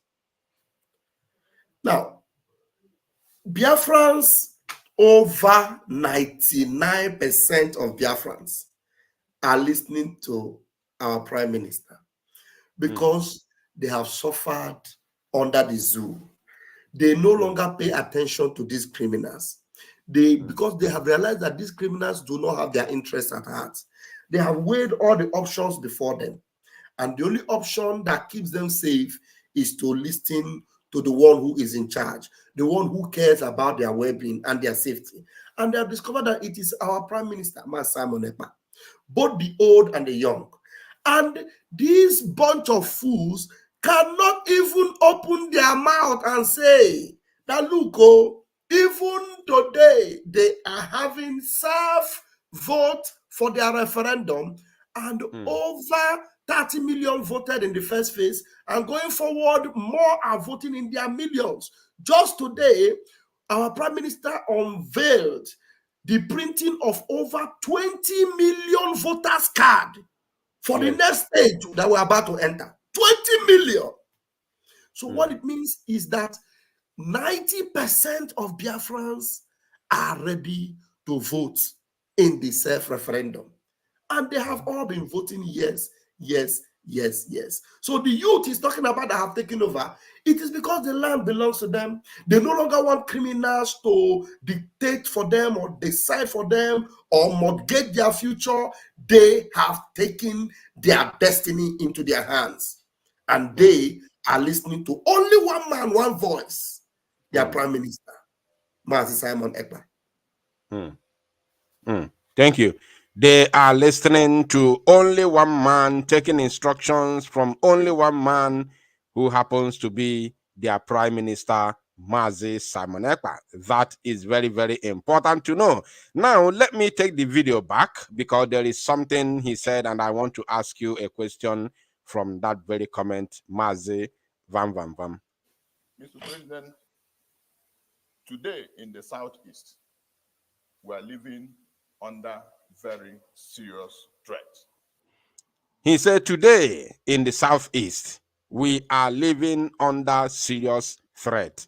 Now, we all know that these people, as we are in exile, the government in exile, these people are also in exile because we cannot be in the government in exile and allow the criminals who have impoverished our people to be roaming around, driving their, their jeeps and entourage, going up and down, doing big man for us. So they are also in exile in Abuja. So does it mean that, do you feel or do you think that these people are pained because we have denied them the opportunity to come and do big man function in Biafra land with their entourage? Please, Vam Vam Vam. It is obvious. It is very, very obvious that we are returning to our originality. We are not going to encourage any Janjaweed or nomadic or terrorist system of government. We are not going to encourage or allow it. So it is obvious that now that they can no longer do the things they used to do in the zoo in Biafra land, their way of life in the past, when they were Otokanadu, when they were being dreaded, the people were scared of them. But today, it is they that are scared of Biafrans. They are scared of even going to their villages. Tell me, who is pursuing them? Are there no people living in those villages? There are people living there. There are big men in Biafra land, rich business people. They are living comfortably and safe in Biafra land.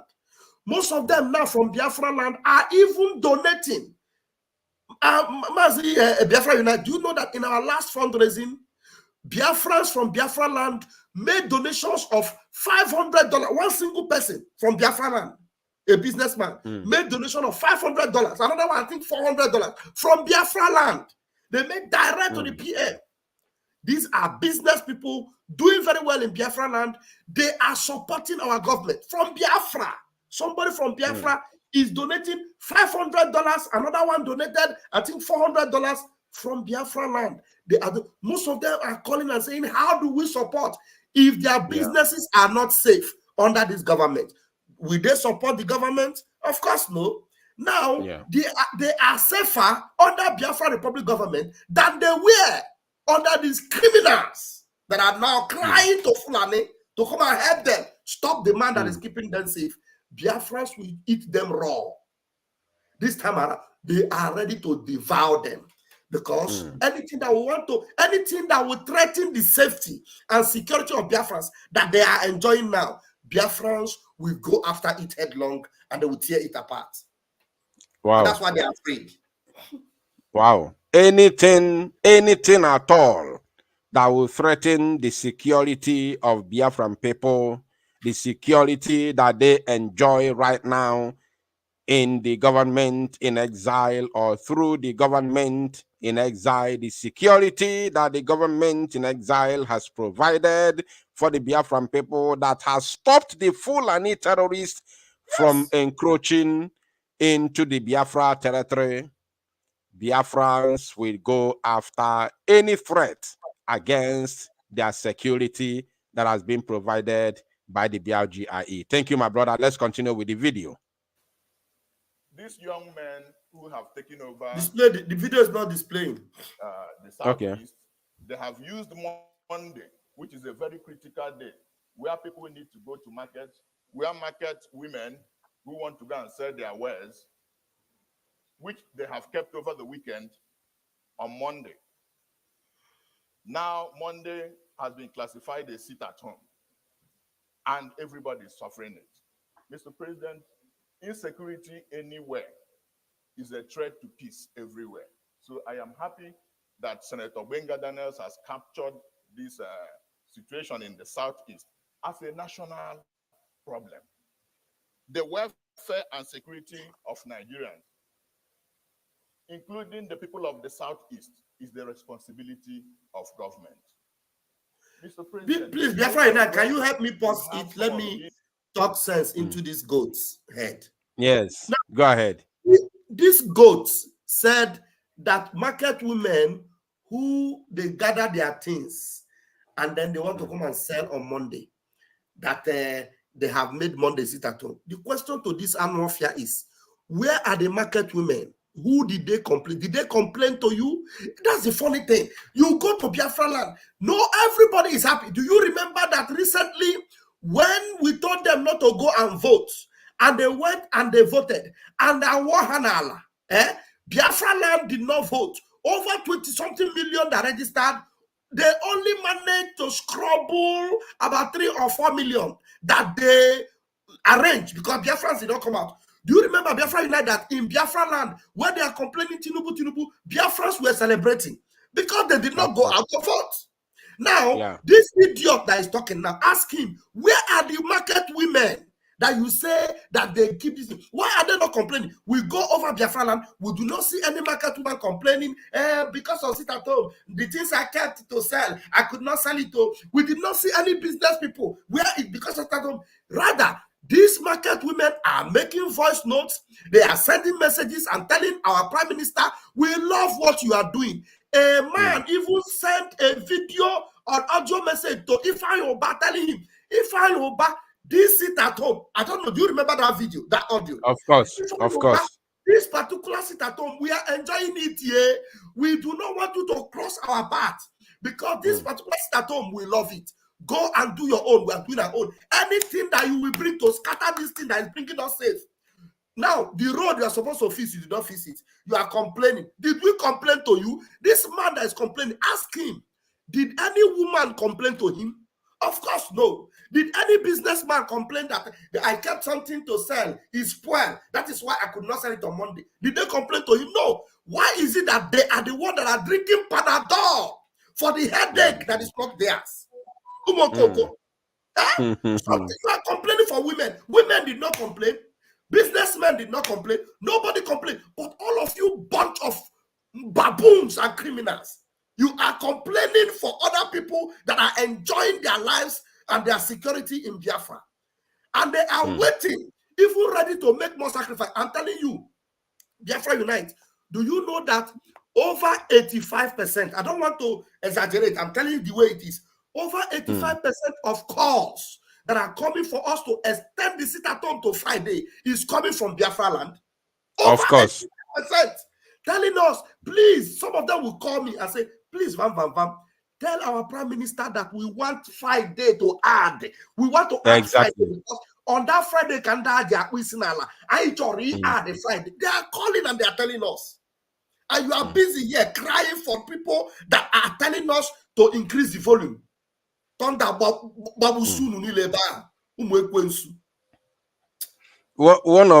Biafran called me. I think that was yesterday. No, it's not even a call. It was a voice note because I have it. I can even play it if occasion demands. He was angry. This man was angry. He was even challenging me as if he's having issues with me. I'm telling you, the guy was angry with me, asking me, why are we not increasing this thing to at least 3 days? Okay. he Some of them will was tell angry us, with look, me. they say Monday, we are loving the Monday. Monday is permanent. But please, can you tell our PM to add Sunday, to add Friday? Because on Friday, then on Sunday, church, I go church. I church. Can you not go to Monday, Sunday? Then they now said, okay, leave Saturday for us. But if you know, chocolate add that they add one now. In fact, they want more. Biafrans want more. All right, let's continue with the video. Is hoodlum. We have said earlier that the agitation that started in the southeast has been taken over by unscrupulous elements. Unscrupulous elements. Anyway, I don't want to say anything. Unscrupulous elements. A situation where I don't want to allow this to pass like that. Unscrupulous elements, and they are gathered. They are gathered in the Senate discussing about unscrupulous. Can we find the meaning of unscrupulous? You know, I always like to do it practical. I like to do things practically. So this man, who is Mazivan Van Van, please, who is now unscrupulous? Look, is it the people that he called unscrupulous, or the people that gathered to discuss about unscrupulous element? I'm telling you, very pathetic people. Because according to the English word, the real meaning of unscrupulous element, or unscrupulous, as you know, as the word may have it, is having or showing no moral principles, not honest or fair. Now, if these people that lack the moral, that lack the credibility, and the, sincerity, no moral justification for what they're doing. These people that lack moral justification for what they are doing, standing in the so-called hallowed chamber, lying in the face of the world, they still have the right to call people who are saying they want to be free from oppression unscrupulous elements. And the meaning of unscrupulous is something that has shown no moral principles. Please, Vam, who is now the unscrupulous element? They can say it again. They are the ones that are unscrupulous. Do you know how much they are spending out of taxpayers' money, out of the money that they do not have, only for gathering here to talk this nonsense? And they say they are doing it because people are suffering economy. If they tell you how much they take home from this meeting, each of them will take nothing less than 3 million or more for sitting here to discuss this thing they are talking about now. They go home with a lot of money. And they're calling people that they claim that are suffering, are hungry. They're calling them unscrupulous. We have said earlier that the agitation that started in the southeast has been taken over by unscrupulous elements. A situation where these boys will come out on the streets and dance naked, and there's no response to the mayhem that they are unleashing on the people. We must talk to our security people. You've talked about the governors. No, yeah, you know, you wanted to give us information.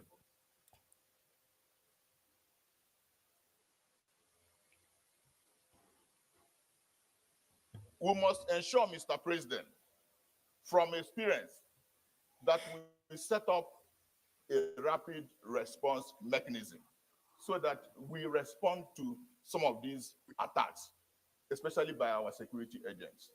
And Mr. President, it is also very important to say here today that a political solution to the release of the leader of the IPOB, Mazi Nnamdi Kanu, should also. Let me. I want to thank you. Did you see what happened there? Did you see what happened there? Now, Mazi Vam, you see, there is something you said before from beginning, that they know the simple solution of what is going on. They sit at home. Let's just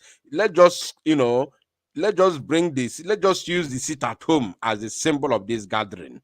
You know, so you said that they know the simple solution to the problem, which is the sit at home they are talking about. You said that the only solution, which is true, which we all know, is the release of Mazi Nnamdi Kanu first. That is number one. First, moving forward, the release of Mazi Nnamdi Kanu, at least for the sit at home first, and then we will start having a proper conversation about Biafra. Now, they know the simple solution. They have failed to do the needful. Now, a man, after all his idiocy and all the stupidity that he displayed during his submission, he still came back and said to use political solution for the release of Mazi Nnamdi Kanu, and he was quickly shut down immediately. Shut down. Booed. They booed him. Over to you, please. They shut him down and they booed him. Did you hear that? They shut him down. They murmured on him. They laughed on him. They asked him to keep quiet, and he sheepishly, shamefully, like a dog, sat down. You see that? So when we tell you that Biafrans who already know these people, that they that they do not have their interests at heart, Biafrans are ready to go extra mile with the Prime Minister. Biafrans are ready to go extra mile with the government in charge of Biafra land, because they know that these people, if they are looking at them, Mazi Nnamdi Kanu will just suffer for nothing. If it is not for our Prime Minister and the government, by now Mazi Nnamdi Kanu would have been history, because even the criminals that the Nigerian government bought, that they are now calling their own the leadership or IPOB, they even suggested to them what they should do to Mazi Nnamdi Kanu. But the reason why they know that they cannot do it is because they know any attempt at that, it will cause it to rain fire and brimstone. They won't try it. But look at him. You said everything you said. You have been talking all jargon, crying for people that are not crying, complaining for people that are not complaining. And when it came to the only solution that you should have been singing, if they even called you in this meeting, the only reason why you should have abandoned this meeting is to tell them there is no need for us to come and gather. There is only one thing that our people need: release Mazi Nnamdi Kanu. If they tell you, come, we're having a meeting, are you agreeing that if we come to that meeting, you will tell us when Mazi Nnamdi Kanu is coming out? If they do not tell you, you abandon that meeting, you don't go. That is how you become relevant in the face of your people. But you have become like a shit, like a poo before your constituents in Biafra land, and they have given you a vote of no confidence because you do not represent them and you do not represent their interests in any way. And therefore, you are completely bunkum. Bunkum! You do not want anything to them. Nothing. Exactly. You finish speaking that English, you cannot go back to your village. you remain in Abuja, just like Hope Uzodinjo have already pitched his tent in Abuja. All of you, you must pitch your tent there. It's quite unfortunate that the people, at least right now, Biafrans can see that the people that claim to be their representatives in Abuja have nothing to offer. It is now open and clear for everybody to see that these people cannot even stand. They can't stand ordinary Obabia, ordinary Asiko Obabia, that claim to be the Senate president. They cannot stand him. They can't even stand the Fulanese.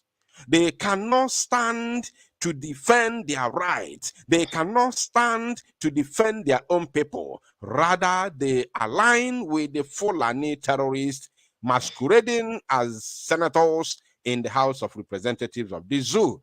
The Biafran people can now see ice water. They can't stand on their right. You see the way the man wanted to say about using political solution, even though we can never, ever agree with political solution or whatsoever, which Mazinam Dekan has rejected from the beginning. Yet, at least for him to stand and say it is a problem, because they booed him, they shut him down, they closed his mouth, immediately they throw him into the garbage. Because of what? He is the real unscrupulous element. And his masters, the Fulanis, are fully aware of it. Now, let's see here. Let's just hear from Senator Ndubweze, who himself is also from Imo State. In our language, imibewe, anyebewe, that is when your nose starts crying, your eyes will also be crying.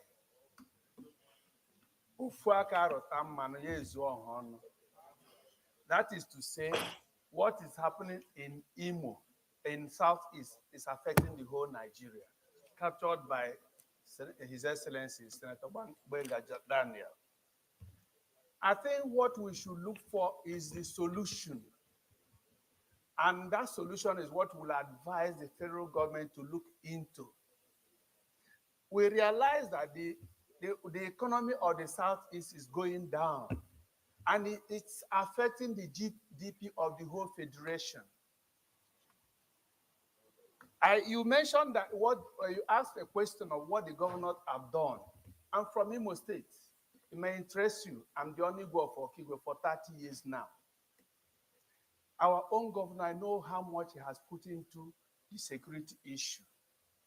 Even when you are forcing people not to obey, you're even pushing them against their own lives, because these people will be killing them. And even when you are arming youths in the villages or communities, you're also training them tomorrow that they might also, when they start another thing, they use that what training you have given to them to fight the government again. Now, Pastor Vam, this is what I talked about a couple of minutes ago. You heard him. He said that when you arm the villagers, the youths, at a point, they will still use that same thing you give to them to fight against the government. And this man called himself, there's a name he called himself, of Okigwe or whatever, meaning that he has been a warrant chief over the years, for the past 30 years, before he delved into politics. Now, there's another thing he said. Let's hear him again. Let's listen to that once again. You're even pushing them against their own lives, because this is the issue. Even when you are forcing people not to obey. Did you hear that? He said, okay, yes. Even when you are forcing people not to obey the sit-at-home order, even when you are forcing people not to obey. So, and they say, we are using force, we are doing this and that. Now, who is actually forcing people here? Who is forcing people here? They are the ones that are forcing people. They are because right from the word go, there was never any time we enforced it at home. There was never any time anybody was forced to sit at home. Biafrans have self-willed, personally decided to sit at home. And now I was even waiting. I know I have not listened to this man, this point. I was waiting for him to talk about the solution. I was still waiting for somebody that would tell us that the only solution is to release Mazi Nnamdi Kanu. That is the only solution. Is there anybody that have been able to summon the balls to say it? This bunch of fools will not say it. You know why? Because this particular bill or this particular motion was sponsored by Fulani. I'm telling you, okay, you people are claiming that this thing is an almighty problem in the southeast or in Biafra land. Okay, let me give it to you, your southeast, in the southeast. Yet, the people that are sponsoring you are people from another side of the divide. And you that knows the immediate terrain of where you come from, you are not speaking to the main issue. Is it not you people that will go and gather with Ndeze? Is it not you people that will go and gather with a priest? Gather with this, gather with that, to go and see Mazi Nnamdi Kanu. You talk to the lawyers to do this. You even arrange for letter to come out so that this and that will happen. Is it not you? Now, it is time. They're asking you, they were asking, what is the solution? What have the governors done? Is the onus that lies on you to say the only solution is release Mazi Nnamdi Kanu, and then we'll begin from there. Have we, are you telling me that you people have not heard us say that this is what you should do for over 3 years now? And now that we have told you now, we have gotten to the point of no return. Yet we know that you will not change. We have gotten to the point of no return, and there is nobody that can negotiate it anymore because we have a date already. We have a date, December 2nd. Thank you, Biafra. For the fact that we have gotten to the point of no return and there is nobody to negotiate it anymore because we now have a date, which is the 2nd of December. Thank you for that. Now, the number is on the screen. Pastor Vam, I think we can take calls from few Biafrans who may like to make a contribution to this very topic tonight. Yes. Now, before rounding up, then you said something about those who are sponsoring them, which are the Fulanis and some few, Westerners who sit there with them. I'm going to bring the video, one of the videos of those who are sponsoring them to stand against the freedom of their own people and their own freedom. I'm going to bring the video, but let me just quickly finish this very video, and then the next video which I'm going to play is one of the videos of those sponsoring them, and then we will be able to, round up this very broadcast. Meanwhile, Biafrans who are listening to us right now, the number is on the screen. If you want to call us, you want to make contribution, you want to say something concerning these unscrupulous criminals who are here planning with the Fulanis and Yorubas to go against those fighting for their freedom, I want you to call the number on the screen right now so that you can talk to Biafrans while we move. You're even pushing them against their own lives because these people will be killing them. And even when you are arming youths in the villages or communities, you're also training them tomorrow that they might also, when they start another thing, they use that what training you have given to them to fight the government again. So this man is indirectly, 1 minute, this man is indirectly telling you that Ifeanyi Oba have already trained criminals. Of course. He has given guns to criminals. He said that he has a vigilante. Which vigilante? He has given guns to criminals that his is it weapon English or weapon proliferation everywhere weapon. But we have men on ground, men that will treat their F up. We treat their F up. Exactly. That is exactly what happened there. He has actually told the entire zoo that Ifeanyi is indirectly or directly forming, sponsoring, and arming some criminal element who will soon fight against the government in no distant time.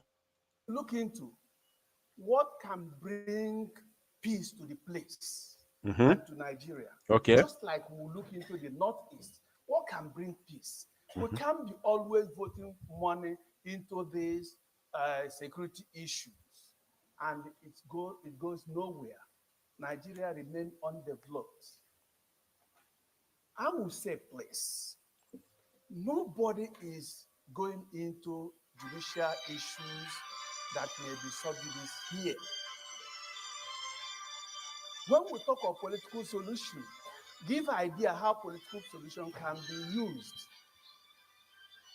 If the court have granted bail to somebody, our president, we can urge him to hide under that bail and use political solution and release that man. One.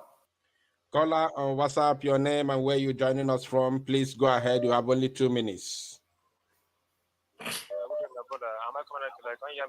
Can you be audible so that we can hear you, please? Be audible. Okay, good evening. Good evening. How about now? Can you hear me now? Go ahead. I think it's better now. Vam, can you hear him? Loud and clear. Okay, go ahead. Okay. My name is Keke. I'm calling from Motherland. I'm calling from Biafra land. Go ahead. Okay, talking on the what we are talking about. Even I made a tweet concerning that this evening. I said shame to Abaribe. I call him Iberibe and Ifeanyi and all the leaders of all the Biafran leaders in the zoo. That they are making a comment in the Senate how to bring back the Prime Minister, how to tackle, even Abaribe say has communicated with the Finnish whatever in Nigeria, whatever. But none of them has talked, go to the root cause, what will be done to calm the insecurity in the land. Even Mazin Nandekano has said it. If you free me, 2 minutes, he said 2 minutes, everything will die down. But none of them has gone that area. They're only talking about, Iberibe was talking about how he was threatened or embarrassed when he went to do whatever. They never said anything. So anyway, I heard this young man that bring this topic today to the Senate, that they should go, they should talk about the cause. What should they do to calm the problem, not about arming people, talking about to bring, even though the man also to lend his voice on how to bring back Prime Minister. That's his own. But anyway, what the area I heard the man small was for him, he's the only one that said, let them be the shame and advise the zoo president on what to do. Free this man. Then let them know if we not free him, all this thing continue to linger. They not talk about how to now criminalize and take another action. But none of them, they believe, call himself Baribe and others. None of them have been thrown out, taking this area. Baribe happened to come from, is it Abia State, where Mazna the can came from. That foolish man there, that stupid man there, cannot talk how to free this man that he was once a shorty. He shorty this man before. Later he came to revoke and deny. He said he would join his shortyship out of fear because all of them have been sold out. All of them are now fighting against the man that's even fighting for them. The man he's representing fighting against him. So my brother, let me know what's time. I said I must commend this man that talk, at least give them or give these full leaders, full leaders in the Senate. Thank you. Open eyes. Shame on them. Thank you, Mazi. Thank you. We are not commending anybody at all. They are all zoological animals. Yes. Thank you, my brother. God bless you. God bless my brother. All right. Vam. Anyoya nakwata. Calls are coming like water.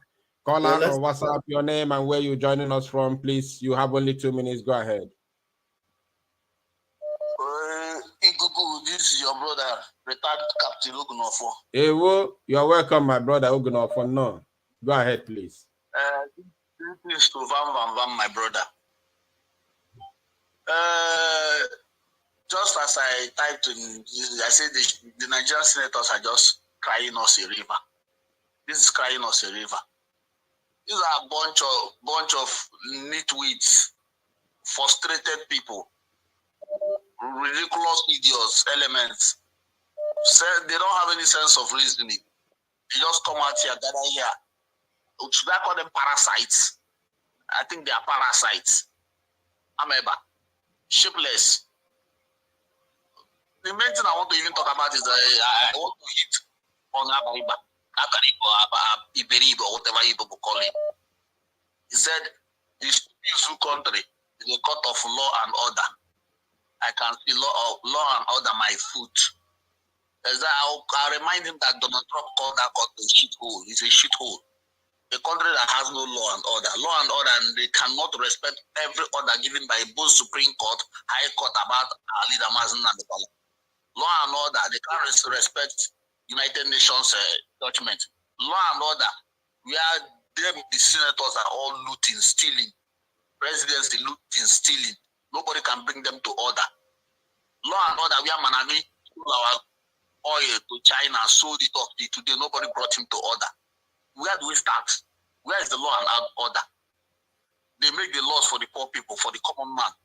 They are above law. And Iberibe is telling us Nigeria is a country of law and order. He wants to repatriate Simon. He thinks Europe is shithole Nigeria. Let him come and repatriate him now. You think he can come and steal him or come and kidnap him like the way they did to our leader? Abaribe, if you're listening to me, I just called to tell you that you're an idiot. Good night. Thank you, my brother. Abaribe must have listened for sure. No doubt about that. Caller on WhatsApp, your name and where you're calling from, please. Hello, everybody must use 2 minutes. Everybody must use 2 minutes, please. Go ahead. Okay.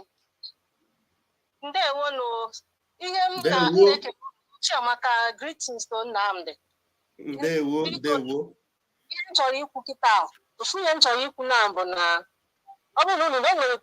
Video Agadi Orama played yesterday, Oluwalemba destroy Lahia. Is it Ahi the Suka or whatever? These people they are now on noon every Monday. Then we were not using the Indian back na economy nada. We can have Fuka in Aya. We see her.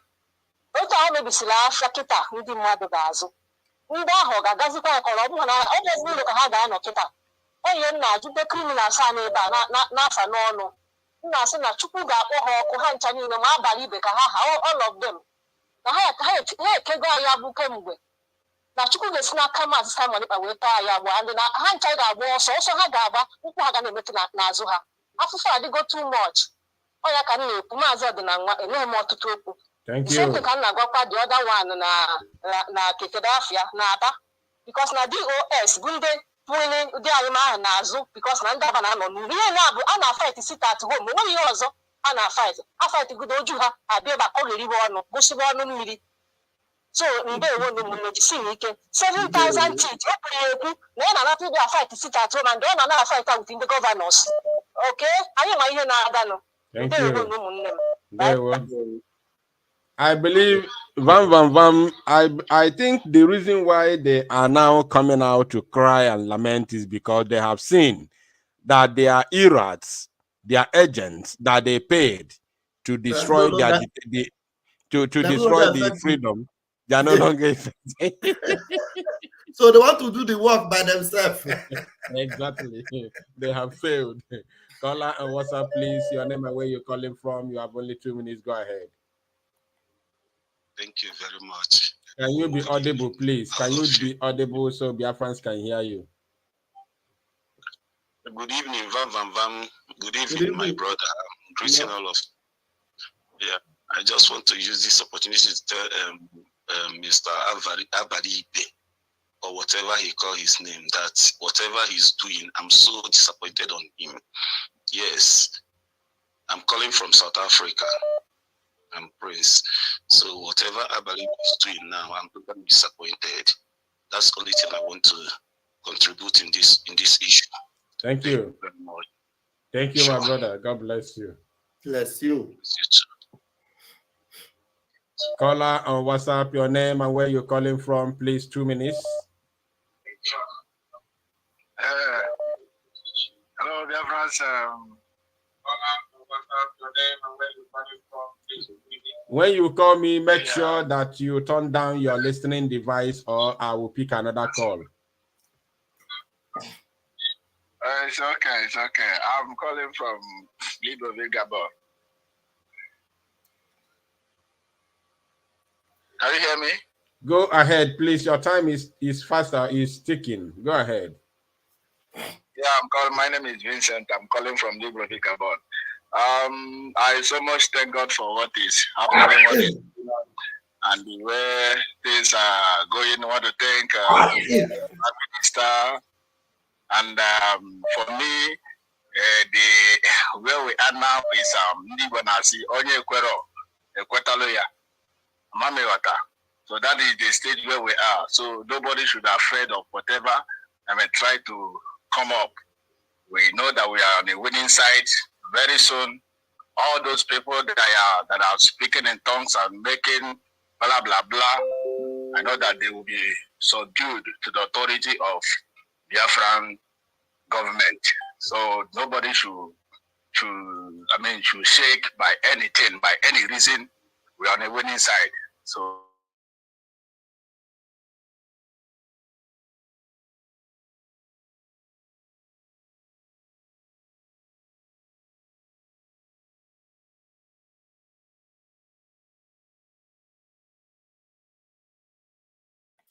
Is he still talking? I can no longer hear anybody.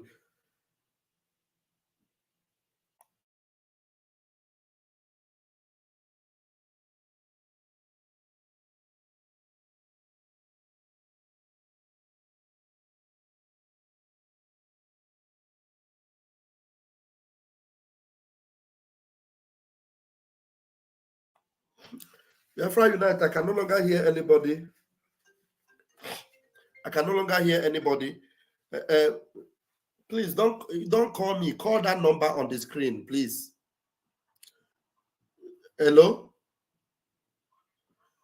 Please, you are.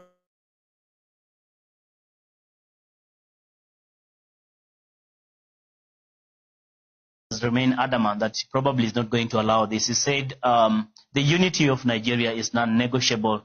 That clearly indicates that he's not going to relent in his push to silence any voice of dissenting as far as that position is concerned. So which way forward to heal the divide between or amongst the Nigerians, especially on Biafra crisis?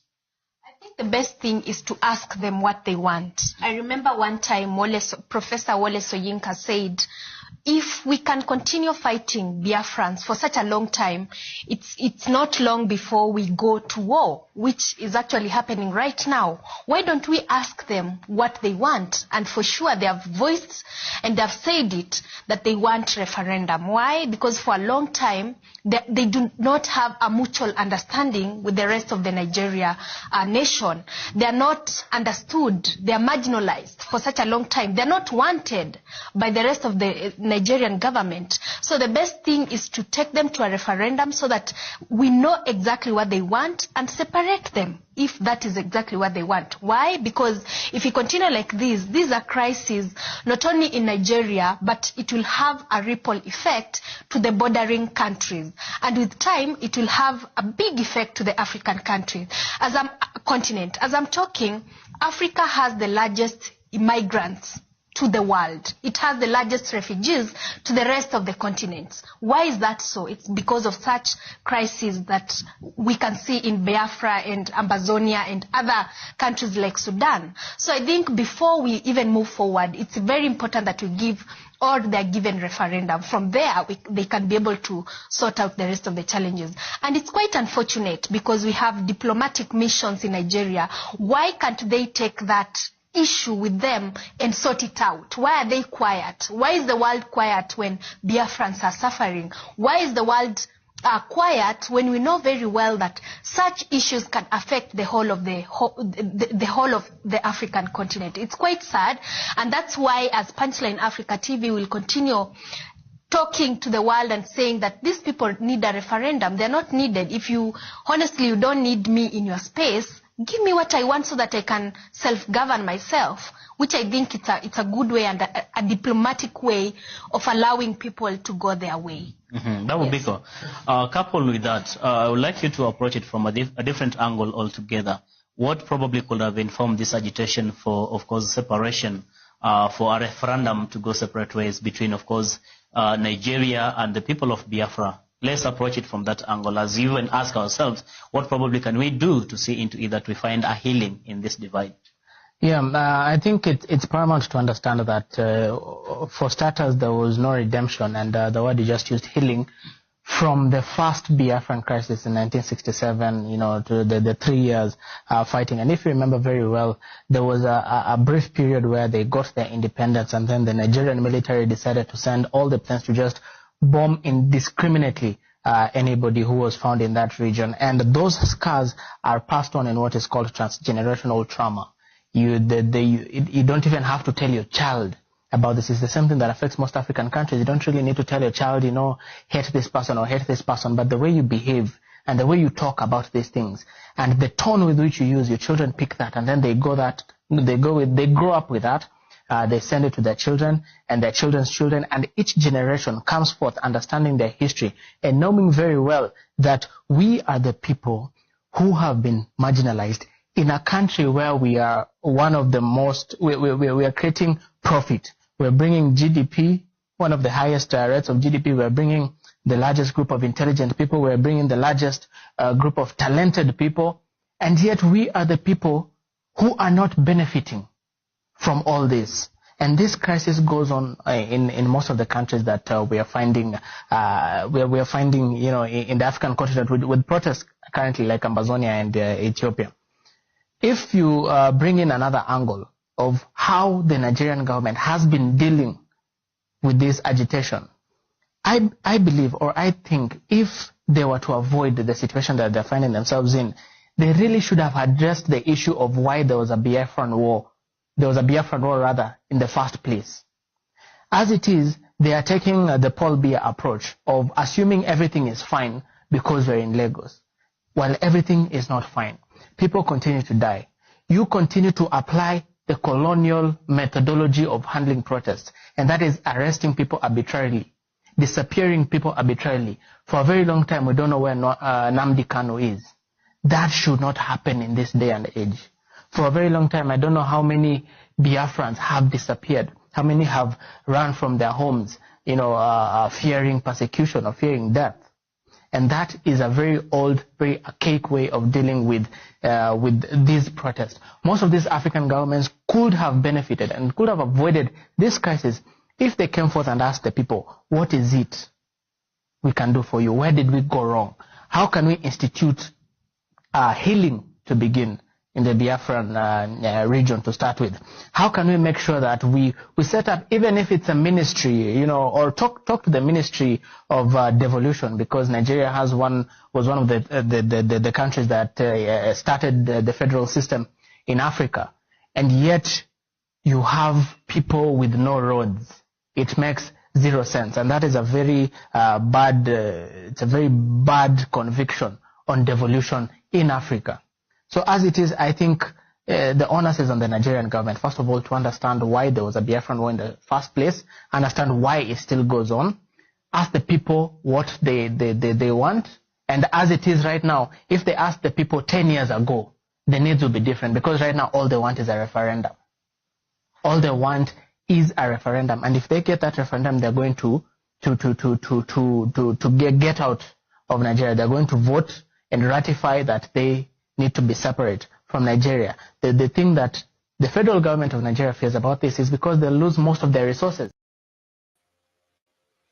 Vam, can you hear me now? I can hear you now. You are back. Okay, fine. Caller on WhatsApp, please round up. Let's round it up.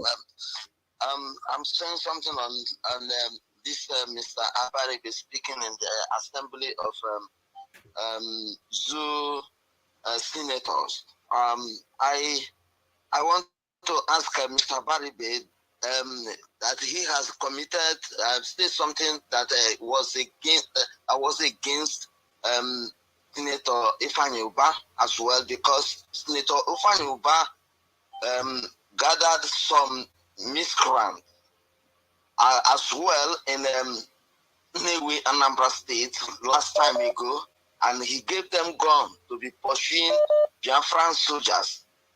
As well, as far as that Senator Abaribe has said something against Simon Ekpa, let him remember that this his colleague senator has already done that as well. And for him to talk about law in Zoo government, I mean in Zoo country Nigeria, he has to know that talking about law, he should also remember the cage they has caged the leader of indigenous people of Biafra. And for that matter, I am equally calling on the God that gives life. I call God to start now to take the life of that so-called Abaribe as the senator in the country of Stew. I want that man called Senator Iberibe, not Abaribe, that his life is equally in danger, at stake in the hand of God.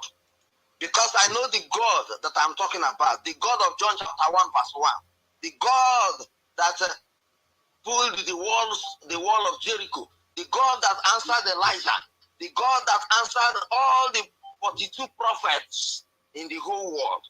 I know that this God will not pay this man called Iberibe or Abaribe as a senator. I want him to know that he is no more coming back to the land of Biafra. He said. Continue to say all this rubbish against the Biafrans.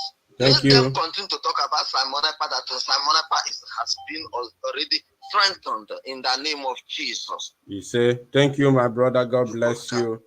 For now, this person is going to be my last caller for now, before I will continue with the video because we are rounding up.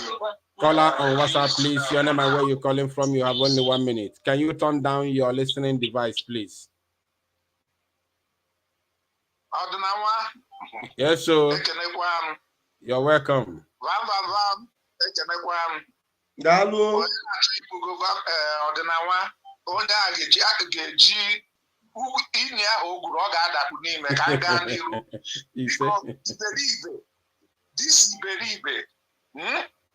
This Iberibe, ọnwụ ga-akpa ihu, even ma nke a na-atụ aka ka onye na-ere anị. Okwuchaghị eziokwu, o kwupụrụ okwu. He just cut it short. You understand me? But all the same, they are all mad. And Simon is not going nowhere.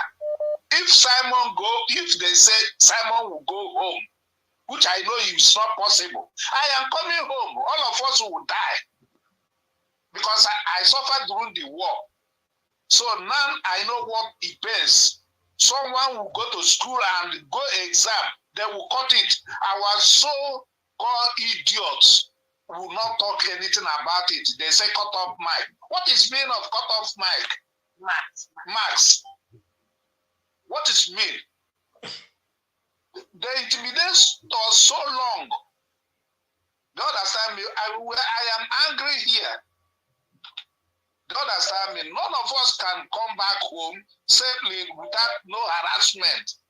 You go to Nigerian embassy in Rome here. It just be like say I Nigeria. It's daily market. You don't know who is security. You don't know who is embassy worker. There are certain things we don't talk about, but I want to go home. I want to go be a Biafra. I'm a Biafra. None of them can say they are Biafra. Yoruba say they be Yorubas. Oduduwa. Ariwa say they be Ariwa. But these idiots cannot say they are Biafra. Igbo na language. Let me just cut off here, please. I know each time I am talking about all those phrases. Thank you, thank you. He said, thank you, Mazi. God bless you. Oh my goodness me, vam. Yes. I talk a lot about. Every Biafran want to speak. All right.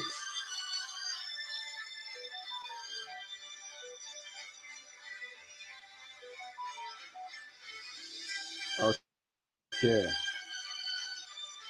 I even saw a message from our N1ger Betty from our media.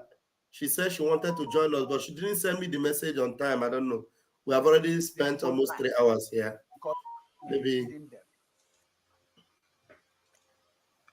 Are you talking, Van? What do you say? No, I said N1ger Betty, our media member, she wanted to come in. I just saw the message, but I told her she didn't send me the message on time because we are rounding up. Okay. All right, let me quickly play this very video because I want to play the last clip to show people who are funding them and pushing them for this idiocy to continue. And even when you are arming youths in the villages or communities, you're also training them tomorrow that they might also, when they start another thing, they use that what training you have given to them to fight the government again. So one, what we should look into, what can bring peace to the place and to Nigeria. Please pause it 1 minute, Biafra Unite. You know, okay. You know one funny thing that these people don't know that we already know about them. You know, in this life, experience is the best teacher. This man is working with Hope Uzodinjo. This thing he's saying, he's not just saying it, he's saying it out of experience. Because he knows that Hope Uzodinjo have bought guns and are giving to so many people, some of which have already turned to join the other political parties to be fighting him. Remember that when the criminals from the prison escaped, it was Hope Uzodinma that came to say the truth about it and say that it was not IPOB, that it was his political opponents. Experience is always one of the best teachers. This man is speaking out of experience because he knows that there are so many people they have bought guns for that are now fighting them on behalf of either Okorocha or Ihedioha or any other. You know that what I mean? These people are a bunch of criminals. Thank God we have given them vote of no confidence. So no matter what they say, we already know who they are. So continue to play, please. All right. All right. Caller, please quickly just utilize 1 minute and talk to us before we continue with the video. Just quickly, please. Okay. Mazi, there's something I want to say about arresting Simon Ekpa. It doesn't work that way, and these are illiterates. Before you arrest Simon Ekpa, you first of all go to lower court in Finland. After the lower court, you go to appeal. After appeal, someone will go to Supreme, and before hearing now, okay, it will take like 10 years. So these people don't know when they are talking like this, I listen to them, and you see these people are a bunch of illiterates. They don't understand how it works. They think what they did in Kenya is replicable anywhere in the world. It doesn't work that way. So let them understand that to bring someone back here is to bring him back to Nigeria it's going to take them nothing less than 10 years. Let them know that one. And I don't think I don't think they're understanding it. So let them just go and sit down. Let them solve the problem. We want to go. Let them forget about every other thing. It's not possible. So you think it will go like that for them? It won't. Thank you, my brother. God bless you. God bless you. All right.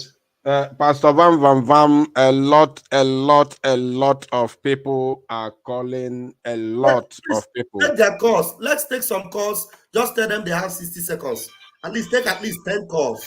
Let them know that Okay. they be fast. Okay, fine. Fine then. Caller on WhatsApp, you have 1 minute. Please go ahead. Can you be audible, please, and utilize only 60 seconds? Okay, yes. What I have to say is No. When you call me, please make sure that you are audible, or I will pick another call, please. Caller on WhatsApp, your name and where you're calling from. You have 60 seconds. Please go ahead.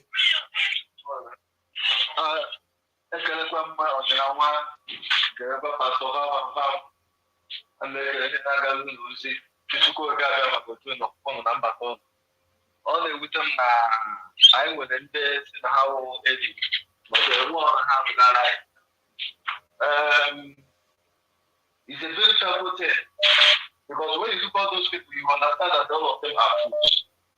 How can you say that you are trying to make things easier for the system, and you see what is in front of you, you cannot control it? Simple instruction. We read our leader so that you can solve it at home. Now we can negotiate for us for you people to give us our referendum. Now it's very difficult for you people to do. Now you people are trying to come and say you want to go and bring our prime minister to Nigeria. Who done that? Those people, I don't know how the type of blame they have. I don't know the type of sense they have. They thought we are fools. We are a Biafra. We have already listened, and we continue to fight and make sure that we have conquered our land. That's what we must surely complete. It's our target, and it must surely come to pass. We can never do anything. He say. Thank you, Mazi. God bless you. Thank you so much. Caller on WhatsApp, please. You're welcome. Please go ahead. You have 1 minute.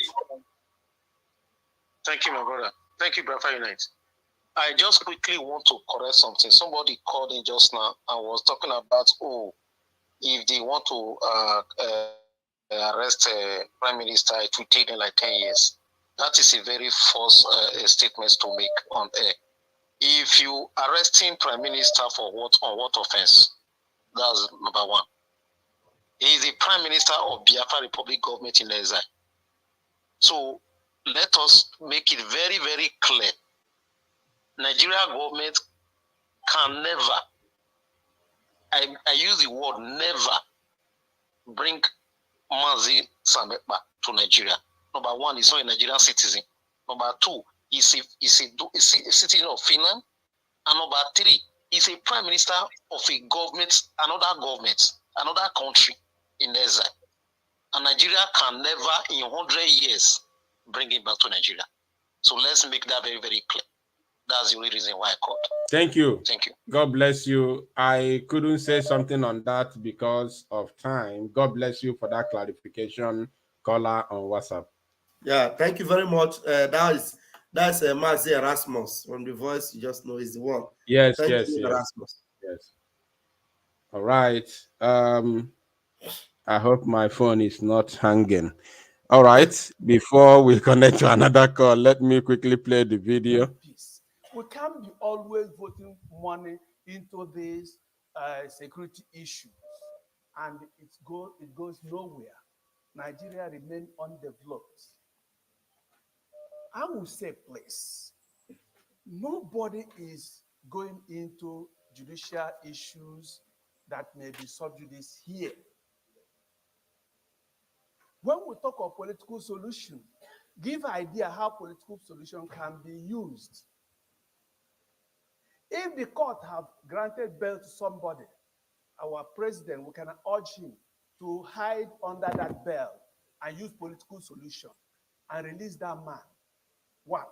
Two, we don't need to wait for the minister of foreign affairs to have been appointed and sworn in. In absence of the Minister of Foreign Affairs, somebody had been there managing our foreign affairs. We have ambassador in Finland. We have FAMSEC in the Ministry of Foreign Affairs. They should come here and brief us. They know the diplomatic situation, relationship between Nigeria and a Finnish country. How do we go about it? One, if you release Nnamdi Kanu today, that problem may go down. Two, even if he cannot go, we should look forward how to bring back that Simon Ekpa to Nigeria. Nnamdi Kanu has spoken before that he cannot kill the people he said he wants to come and save.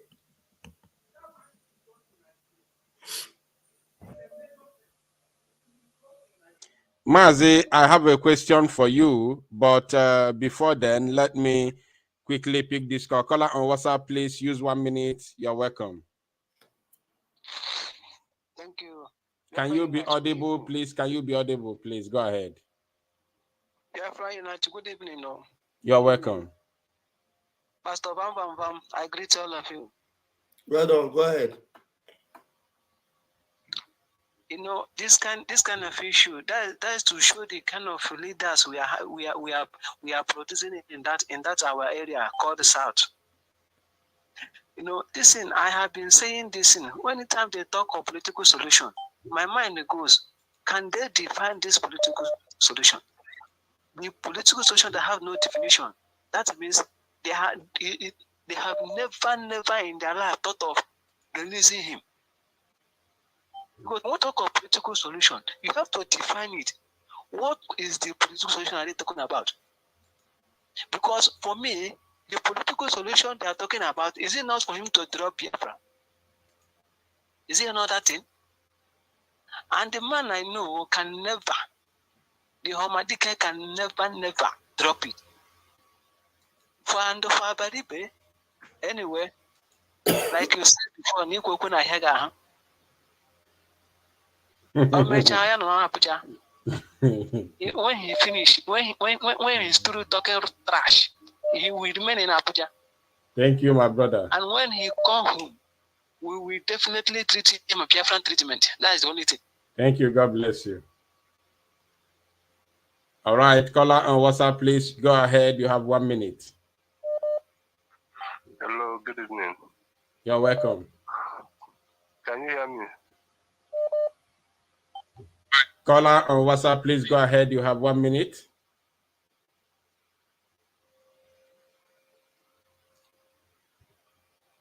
Caller on WhatsApp, go ahead. You have 1 minute, please. Okay. Good evening, Ikuku. Good evening. This is Warren's sister. Mazi, I salute you. Mama, Papa, boy, I salute you. Thank you. Thank you very much. Thank you very much. Thank you. Thank you. You see, look at them planning how, I don't want to stay long because it's only 50 seconds. Look at them planning how they are going to go and get Ekpa from Finnish land. And they said one thing, that Nnamdi Kanu has spoken, that he cannot kill the people that he wants to save. Okay, so the people that he wants to save, where are they? Where are the people that he wants to save? And he said, can also the people that are killing people, the military people that are killing people, are they telling Nnamdi Kanu that is the military that is killing people there, that Ekpa is only taking arms to fight the people that is killing the people that he wants to save? Did they relay that message to him like that? That they said they've spoken to him, that he doesn't have hand in killing the people that he wants to save. But you people are under Ogboni caucus, planning how you go and release him. There is no way on this surface of this planet that you will go and bring some Ekpa from that Finland. They forgot. They thought Finland is like Britain.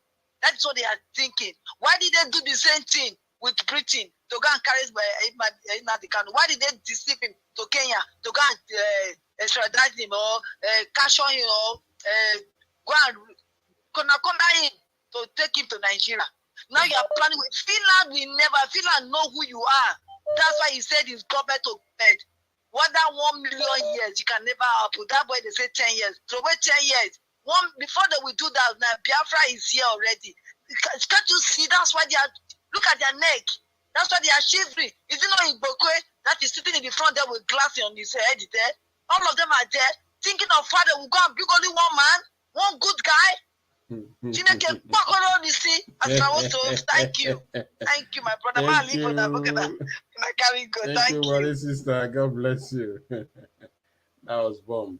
All right, caller on WhatsApp, please. You may be the last person for now. Please go ahead. 1 minute. Yeah, Mazel Dinawa, my brother, thank you so much. I've been trying for long and I'm privileged to have come into your program. Let me use this opportunity to speak to Senator Eyinaya Abarebe. There's something I really want to ask Senator Eyinaya Abarebe, please.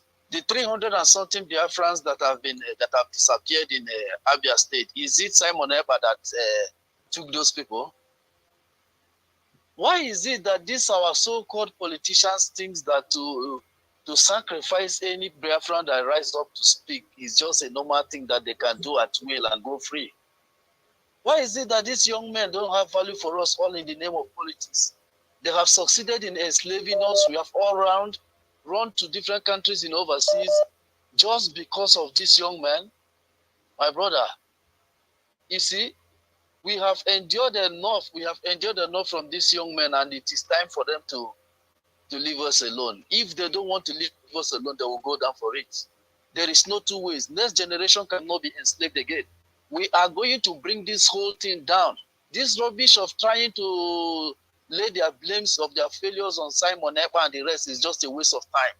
We all know what is going on in Nigeria. They have all failed their people, and as a result of them failing their people, they are now giving their people willingly. Because to them it was politics. They never knew that the people they are dealing with had interior motive. These people have interior motive. That's why they expose these non-entities into a very corrupt system of politics where they all enrich themselves through looting. And for them, it has become a normal business. That's why they can keep Biafrans. We all know what's happening in Obibo. How Wike sacrificed Biafrans just to maintain his political relevancy. He wants to become vice president. They have killed us enough. Whether they like it or not, Biafra is already a concluded issue. Thank you. If they don't want to live in Biafra land, let them all move to north. Thank you. Thank you, Mazi. God bless you. All right. Vam.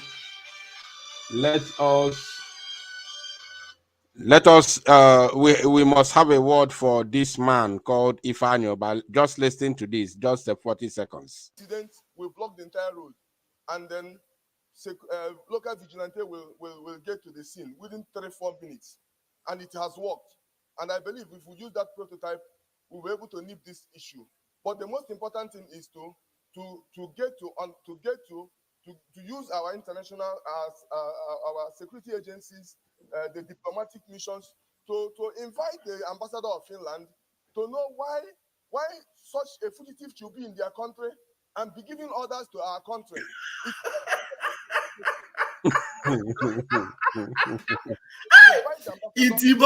warrior. So that we will know the status of that fugitive in Finland. Thank you, Mr. President. Hey, Itim Pataka, Itim Tototo. Pastor Van, you know, I told you, I know Sabi talk. My mouth no good. Please, can you educate this idiot just a bit? Can you just educate him a little? No. Can you lecture him in terms of fugitive and citizenship, please? If I over, just not sophisticate. Go sophisticate. You can go to sophisticate, a bruiser illiterate. You are nothing but illiterate. A bunch of illiterates. Never do well illiterate.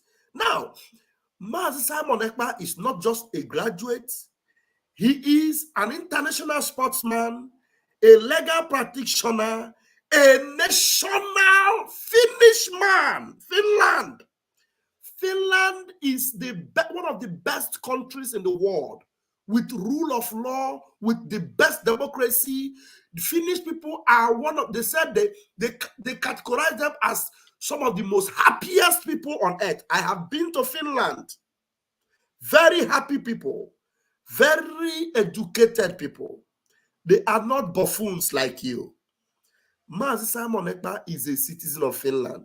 Do you know what it means to be a fugitive? A fugitive cannot be carrying the passport of Finland. That's why all of you are a bunch of animals in the zoo. Bunch of fugitives in the zoo. That's what you are. You are a criminal. You, number one, a criminal. Everybody knows what this guy have done in his criminality. Kostaris have exposed him. I don't know if you know Kostaris. This guy, everything about Ifeanyi Ubah is fake. What Ifeanyi Ubah is living on right now, the debt Ifeanyi Ubah is owing, if they collect all the money in his hand and they pay the debt, Ifeanyi Ubah will still be owing. He'll still be owing. He's living a fake life. If there's anybody that is a fugitive, Ifeanyi Ubah has grade 1 in fugitivity. You are calling our prime minister a fugitive? He said he wants to know the status of our prime minister in Finland. Now let me lecture you. His status is that he is a close ally to the ruling party. He is not just, he doesn't only own a legal firm. Do you know what it means to own a legal firm in a country like Finland? A legal firm. Do you know what it means before you become a friend to people like Alex Stubb? Alex Stubb is the president of Finland. I don't know where this okokos emanate from. You will pay for, election, give people a gun to go and steal ballot boxes, and then Shetima will bring you to sign a document that you must continue to buy Biafrans, and then you will be in the red chamber. From red chamber to blue chamber, from blue chamber to dark chamber, then from dark chamber to hellfire chamber. Can you imagine this idiot? So when people are talking, you also talk. So is it the first time you are hearing the word fugitive? Maybe you think that fugitive is the word, another word they used to call a terrorist, because they're always calling a prime minister terrorist, which, every time you call us a terrorist, we consider it a badge of honor. But to say he's a fugitive, I don't understand how you don't know even the meaning of a fugitive. What a shame. And you are a senator. You're looking for what they will do to... Look, just like our brother Erasmus corrected another fellow that talked about 10 years that they will use to... A million years, a Finnish citizen who is a law-abiding citizen of Finland can never have anything to do with the zoo. That is why when the Minister of Foreign Affairs sat together with the diplomatic corps of Finland and the ambassador, they told him to his face, this man is a legal citizen of Finland. He is in his right. Abaribe even said it before you. And funny enough, Abaribe even spoke before you. You did not even key in. Instead of you coming to embarrass yourself, Abaribe told you that he has spoken with the Finnish embassy and he has spoken with the United Nations leader in Nigeria, who happens to be a Finnish citizen. And he told him that man, he is in his right. He is doing the right thing in his right. Even though Abaribe was told that, because he is not just Abaribe, but only Iberibe, he was still insisting on how they can cut corners and bring the prime minister back. I don't know how you'll be able to do it going to Finland. You think Finland is an African country? Biafra United, I don't know how I will use my... I have one question for you, because I still want to play the video of those who sponsored them. But before then, please, can a fugitive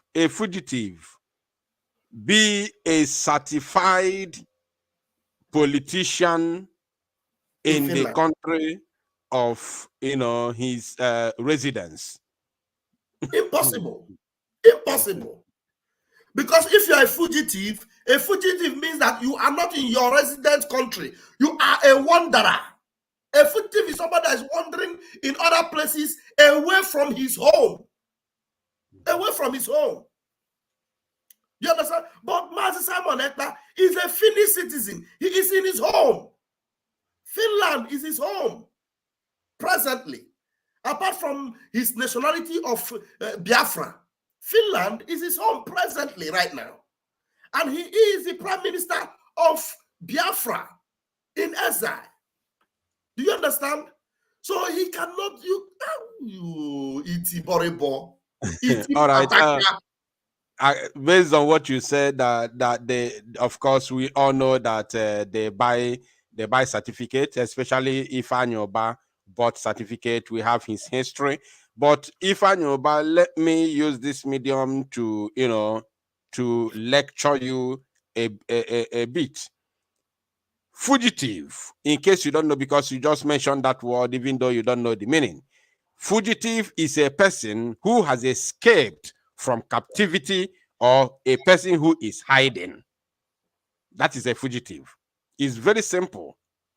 On a very simple term, is a person who has escaped from captivity. That is fugitive. On a very simple term. So as far as Simon Ekpa is concerned, he has never in any way escaped from captivity, be it in the zoo or in Finland or anywhere all over the world. Nowhere in the world has such a thing happened before, as long as the PM is concerned. I don't want to go into telling you his history, which is in the public. You also know about it. Now, Mazi, before we conclude, this is the video of those who are sponsoring these cowards from the East to come and talk nonsense about our agitation. Look at the people they are here with. Mr. President, sir, quite a number of innocent people have fallen victims. I recall with great sadness that a great friend of mine, Ahmed Gulag, was allegedly shot, though unproven, by people who have been trying to enforce this sit-at-home order. I therefore... First and foremost, I want to correct the N1ger, the Welling N1ger Wellers, that Ahmed Gulag that he tried to talk about was never in any way shot during Monday's sit-at-home. Because when Ahmed Gulag was shot, Mazi Nnamdi Kanu was never in the custody of the DSS. I remember Mazi Nnamdi Kanu crying for the demise of that very man, because that was one of the people who spoke very, very eloquently, who gave the zoo government very, very tough time because of the impunity in the government of the Zoological Republic. And this N1ger, this brother to the N1ger of Ekiti State, is very, very much, is it Ekiti State or Kwara State? This man is fully aware of what happened. This man is he was former governor of Ogun State. No, I'm talking about N1ger himself. I say this man, the brother of N1ger of Kwara State. Yeah. Okay. I know, I think this man is called Bengadane, if I'm not mistaken. Yeah. So, governor of Ogun State.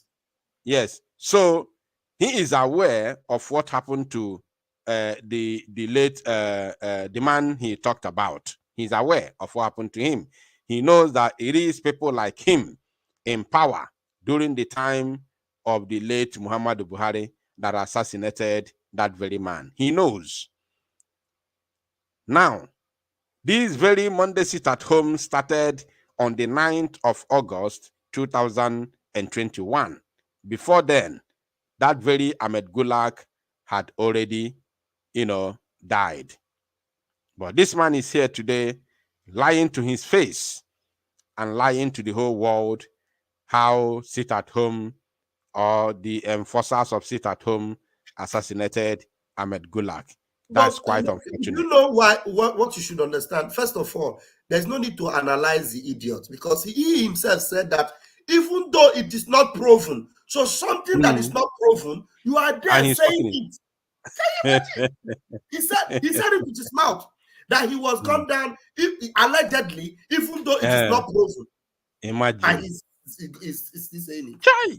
Hello, Melo. These are leaders in the zoo. These are leaders in the zoo. I want to urge our colleagues to do everything that is possible to put a stop to this national malaise that has the capacity, if not checked,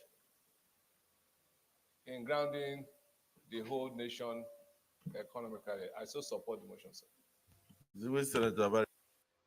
Now, Mazi, in conclusion, I want us to round it up. Let's show Biafrans how they have concluded everything, how they have, joined hands with the Northerners to, judge the Prime Minister of the Biafra Republic government in exile, how they concluded. But please, this very man, my brother, what do you have to tell our people about the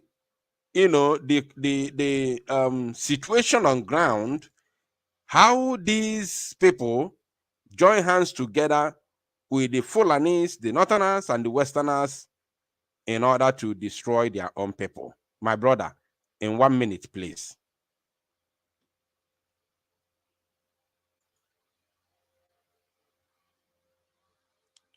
You are muted. You are muted. Yeah, you said how they did what? How comes the people from the East, even though we all know what they are doing, how are they joining hands together with outsiders, the foreigners, the invaders, both the Northerners and the Westerners? How are they joining hands together to destroy their own people? Whereas the Fulanis who are there, no one has ever sponsored a bill before to discuss about the menace of Boko Haram. No one has ever sponsored a bill before from the North to discuss on how to catch Bello Truji. Truji has become the most most dreaded terror gang leader in the northern part of the zoo. Bello Truji today is one of, if not the most. So, and nobody, no Northerner has ever discussed about it or sponsored a bill to talk about how to capture him. And he is here in the zoo. He's here with them in the zoo. Yet, they are sponsoring a bill to capture somebody who is all the way in Finland. And our people who are from the East are joining hands to discuss how to destroy their own. My brother, please, one word for them in 1 minute. Yes, in 1 minute, the only word I have for this bunch of people is that their own days are numbered. Because why is their days numbered? It is because Biafrans have woken up. Biafrans now know that they do not represent their interests.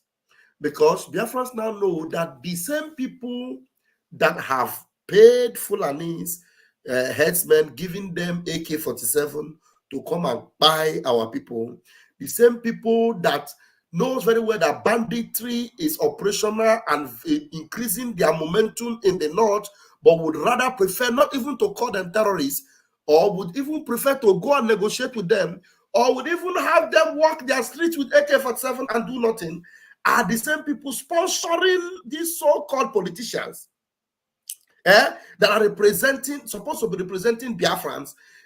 These Northerners are sponsoring them to go and blacklist their own people. First of all, IPOB proscription did not happen at the instance of the Northerners. IPOB proscription happened at the instance of the Biafran governors, of the Southeast governors. So one word I have for them is that they have overstayed their welcome and their days are completely numbered. Yesterday, I told them that we have given them the status we call persona non grata. Persona non grata is that they are completely never going to be allowed to move in Biafra land anymore. When Biafrans see them, they identify them as the enemy of the state, enemies of Biafra. That is why today the Senate president is telling them, look, you people should be afraid, you should be scared, because already the one in charge of Biafra land is the one that tells them what to do. He tells the people what to do and they obey. So you need to find out when he says you should come out and when he says you should not come out. So their days indeed are numbered. Thank you very much for watching it. Their days indeed are numbers, and this is how they concluded their own burial. Prayer 1. Condemn the sit-at-home in totality, as well as the nefarious activities of one Simon Ekpa, the gang leader. Those in support of prayer 1 say aye. Those against say nay. The gang leader. One Simon Ekpa, as well as the nefarious activities of one Simon Ekpa, the gang leader. Those in support of prayer 1 say aye. Those against say nay. The ayes have it. This is how they concluded their burial.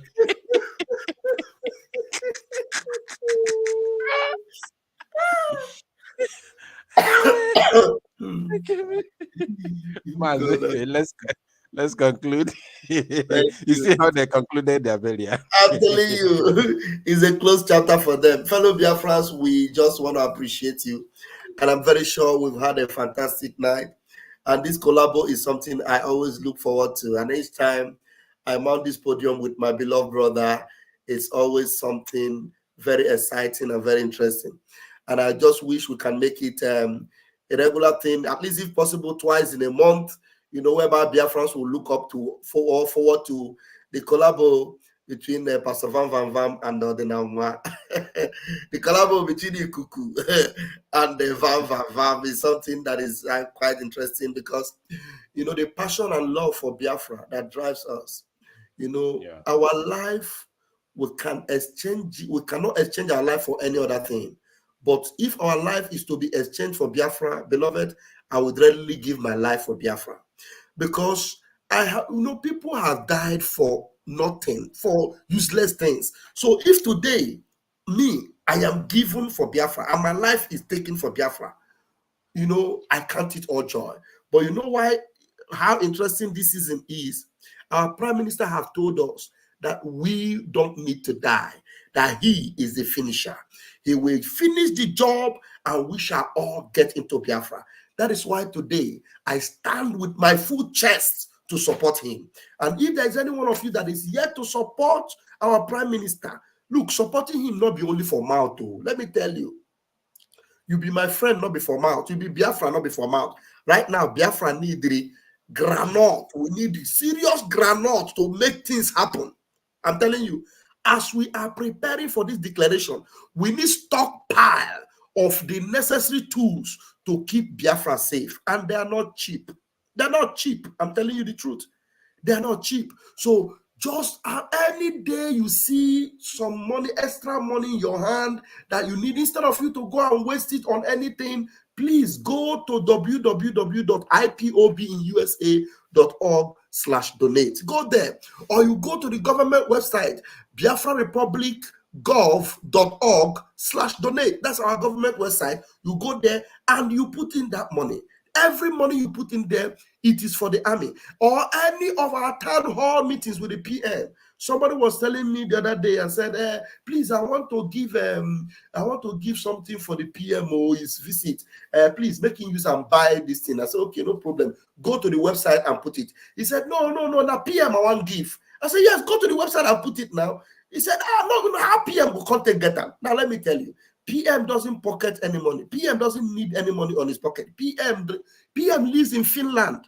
In Finland, everybody that lives in Finland, you are legal in Finland, you go chop belly full. So money not be our problem. So any money you put in, it is going straight to the website. Whether it is a visit, town hall, everything, All the money now for Mburekere for our men on ground. All the money are for sophisticated, utensils and arsenals to keep our land safe. PM doesn't need another garden egg or another chin-chin or another cake or another suit or no from you. No. He needs you to equip the men on ground. He needs you to equip Butuzo. He needs you to equip the gentle giant, the Yahoo giant, all the Okiwe men, all the Olu men, all the Iguacha men, all the Aba men, everyone on the Biafra coastal region men, every one of them need to be equipped, and it is going to be completely protected all across Biafra land, and we need you to support. So if you think that every town hall meeting, and when you say we use $5 or $50 to buy cola for PM, you think PM need cola? That cola is bullet, that cola is AK, that cola is RPG. That is what you are doing, and you are protecting the land of Biafra, and you are doing a civic duty for Biafra. Please keep doing that. It is needed. The reason why PM doesn't sleep is because he needs that. He needs that every minute there is enough for our men to confront this evil. Now they are calling him the Leviathan. Yes, they cannot defeat him. Now they are calling him whatever name they are calling him. It is because they cannot stop him. And today he told them, I am the finisher. I am the one that will finish this job.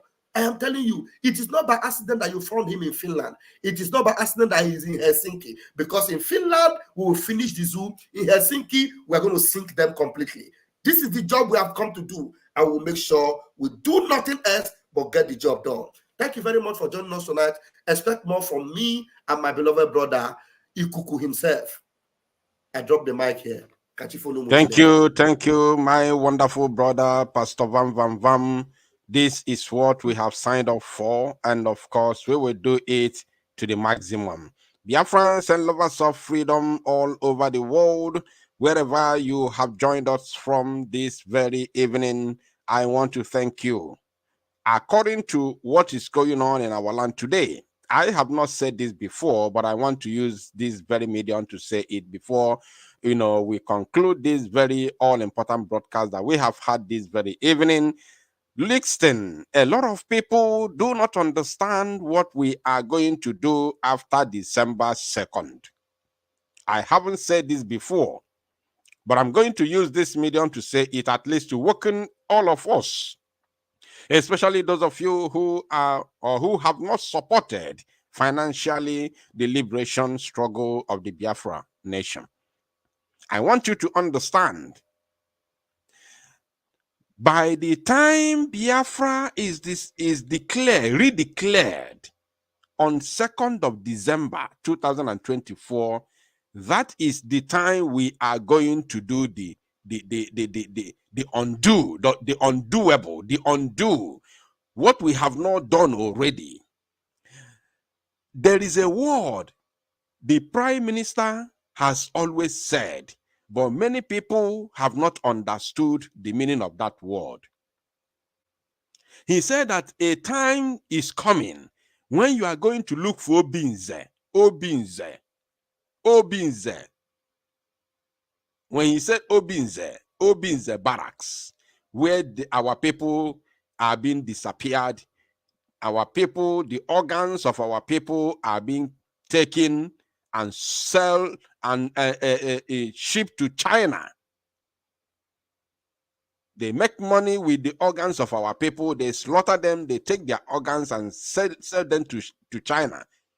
That is what the zoo has done to us. And this thing is not happening in Obinze alone. This thing is happening in 82 Division Enugu. It's happening in Mame Market or Onitsha. It's happening almost everywhere. So, when our PM say a time is coming when you will look for Obinze, you will not see Obinze again.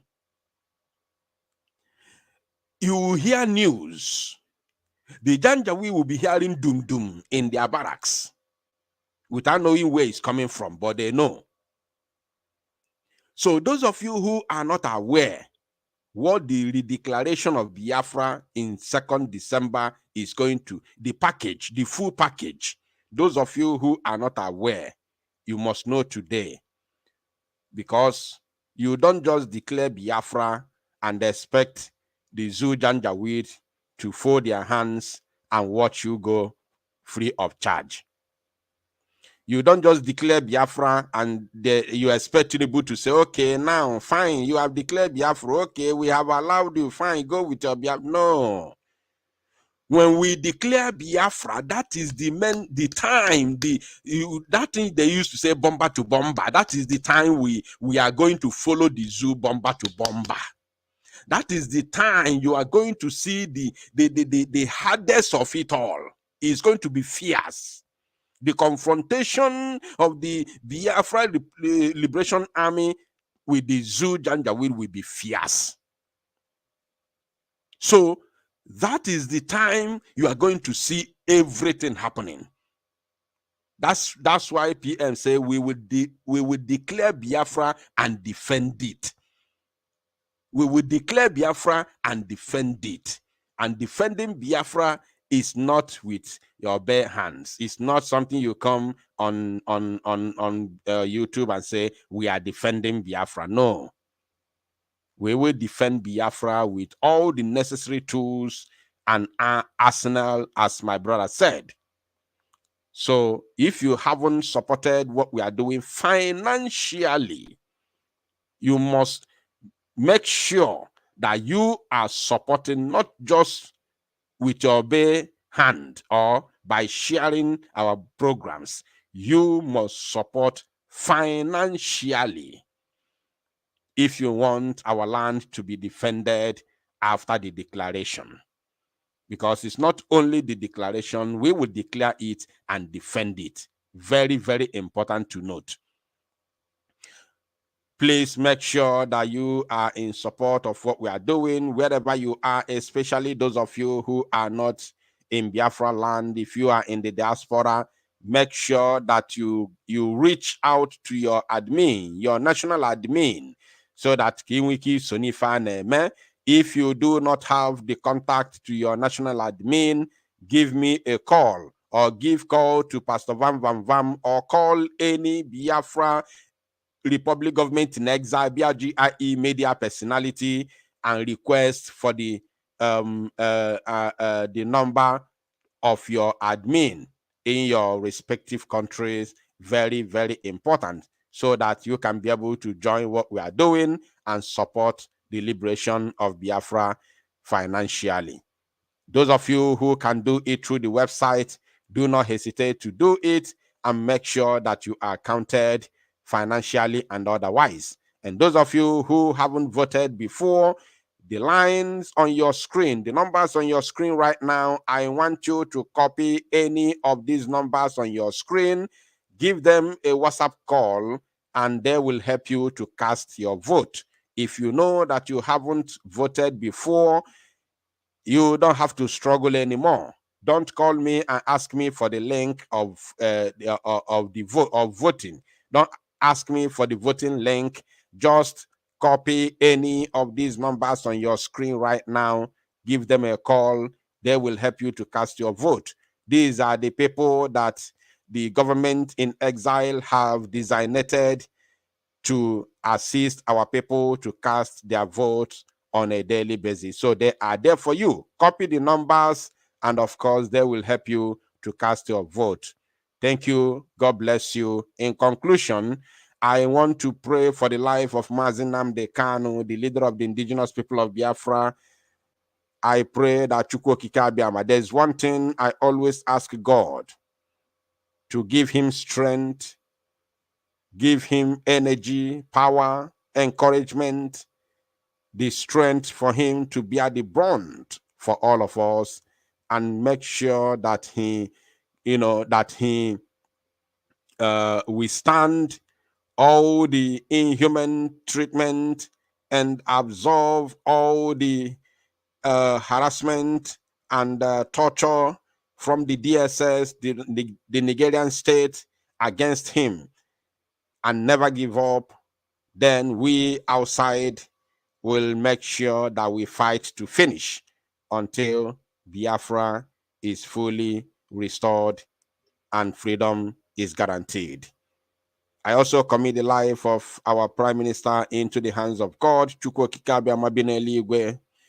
I pray that Chukwokike will protect him, guide and protect him in all he does, and of course, give him divine health and protection, security, and blind every evil eyes that looks at him.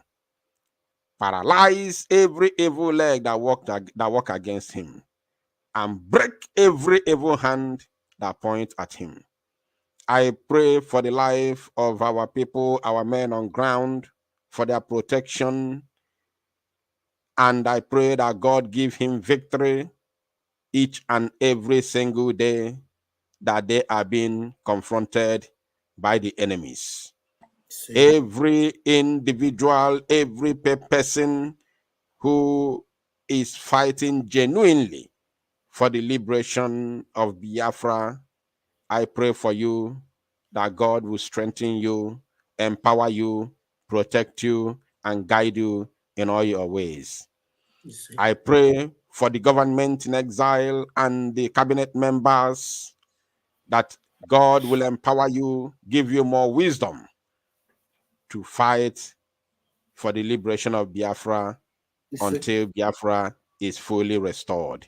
I also pray for all of you who are here, who are supporting this very movement, especially those of you who are supporting financially. I pray that whatsoever you lay hand upon, thou shalt prosper. God will always replenish you in your endeavors. You shall never lack. Thank you all. God bless you. God bless you, my brother, Pastor Vam Vam Vam. See you next time. Good night from here. Thank you. Thank you.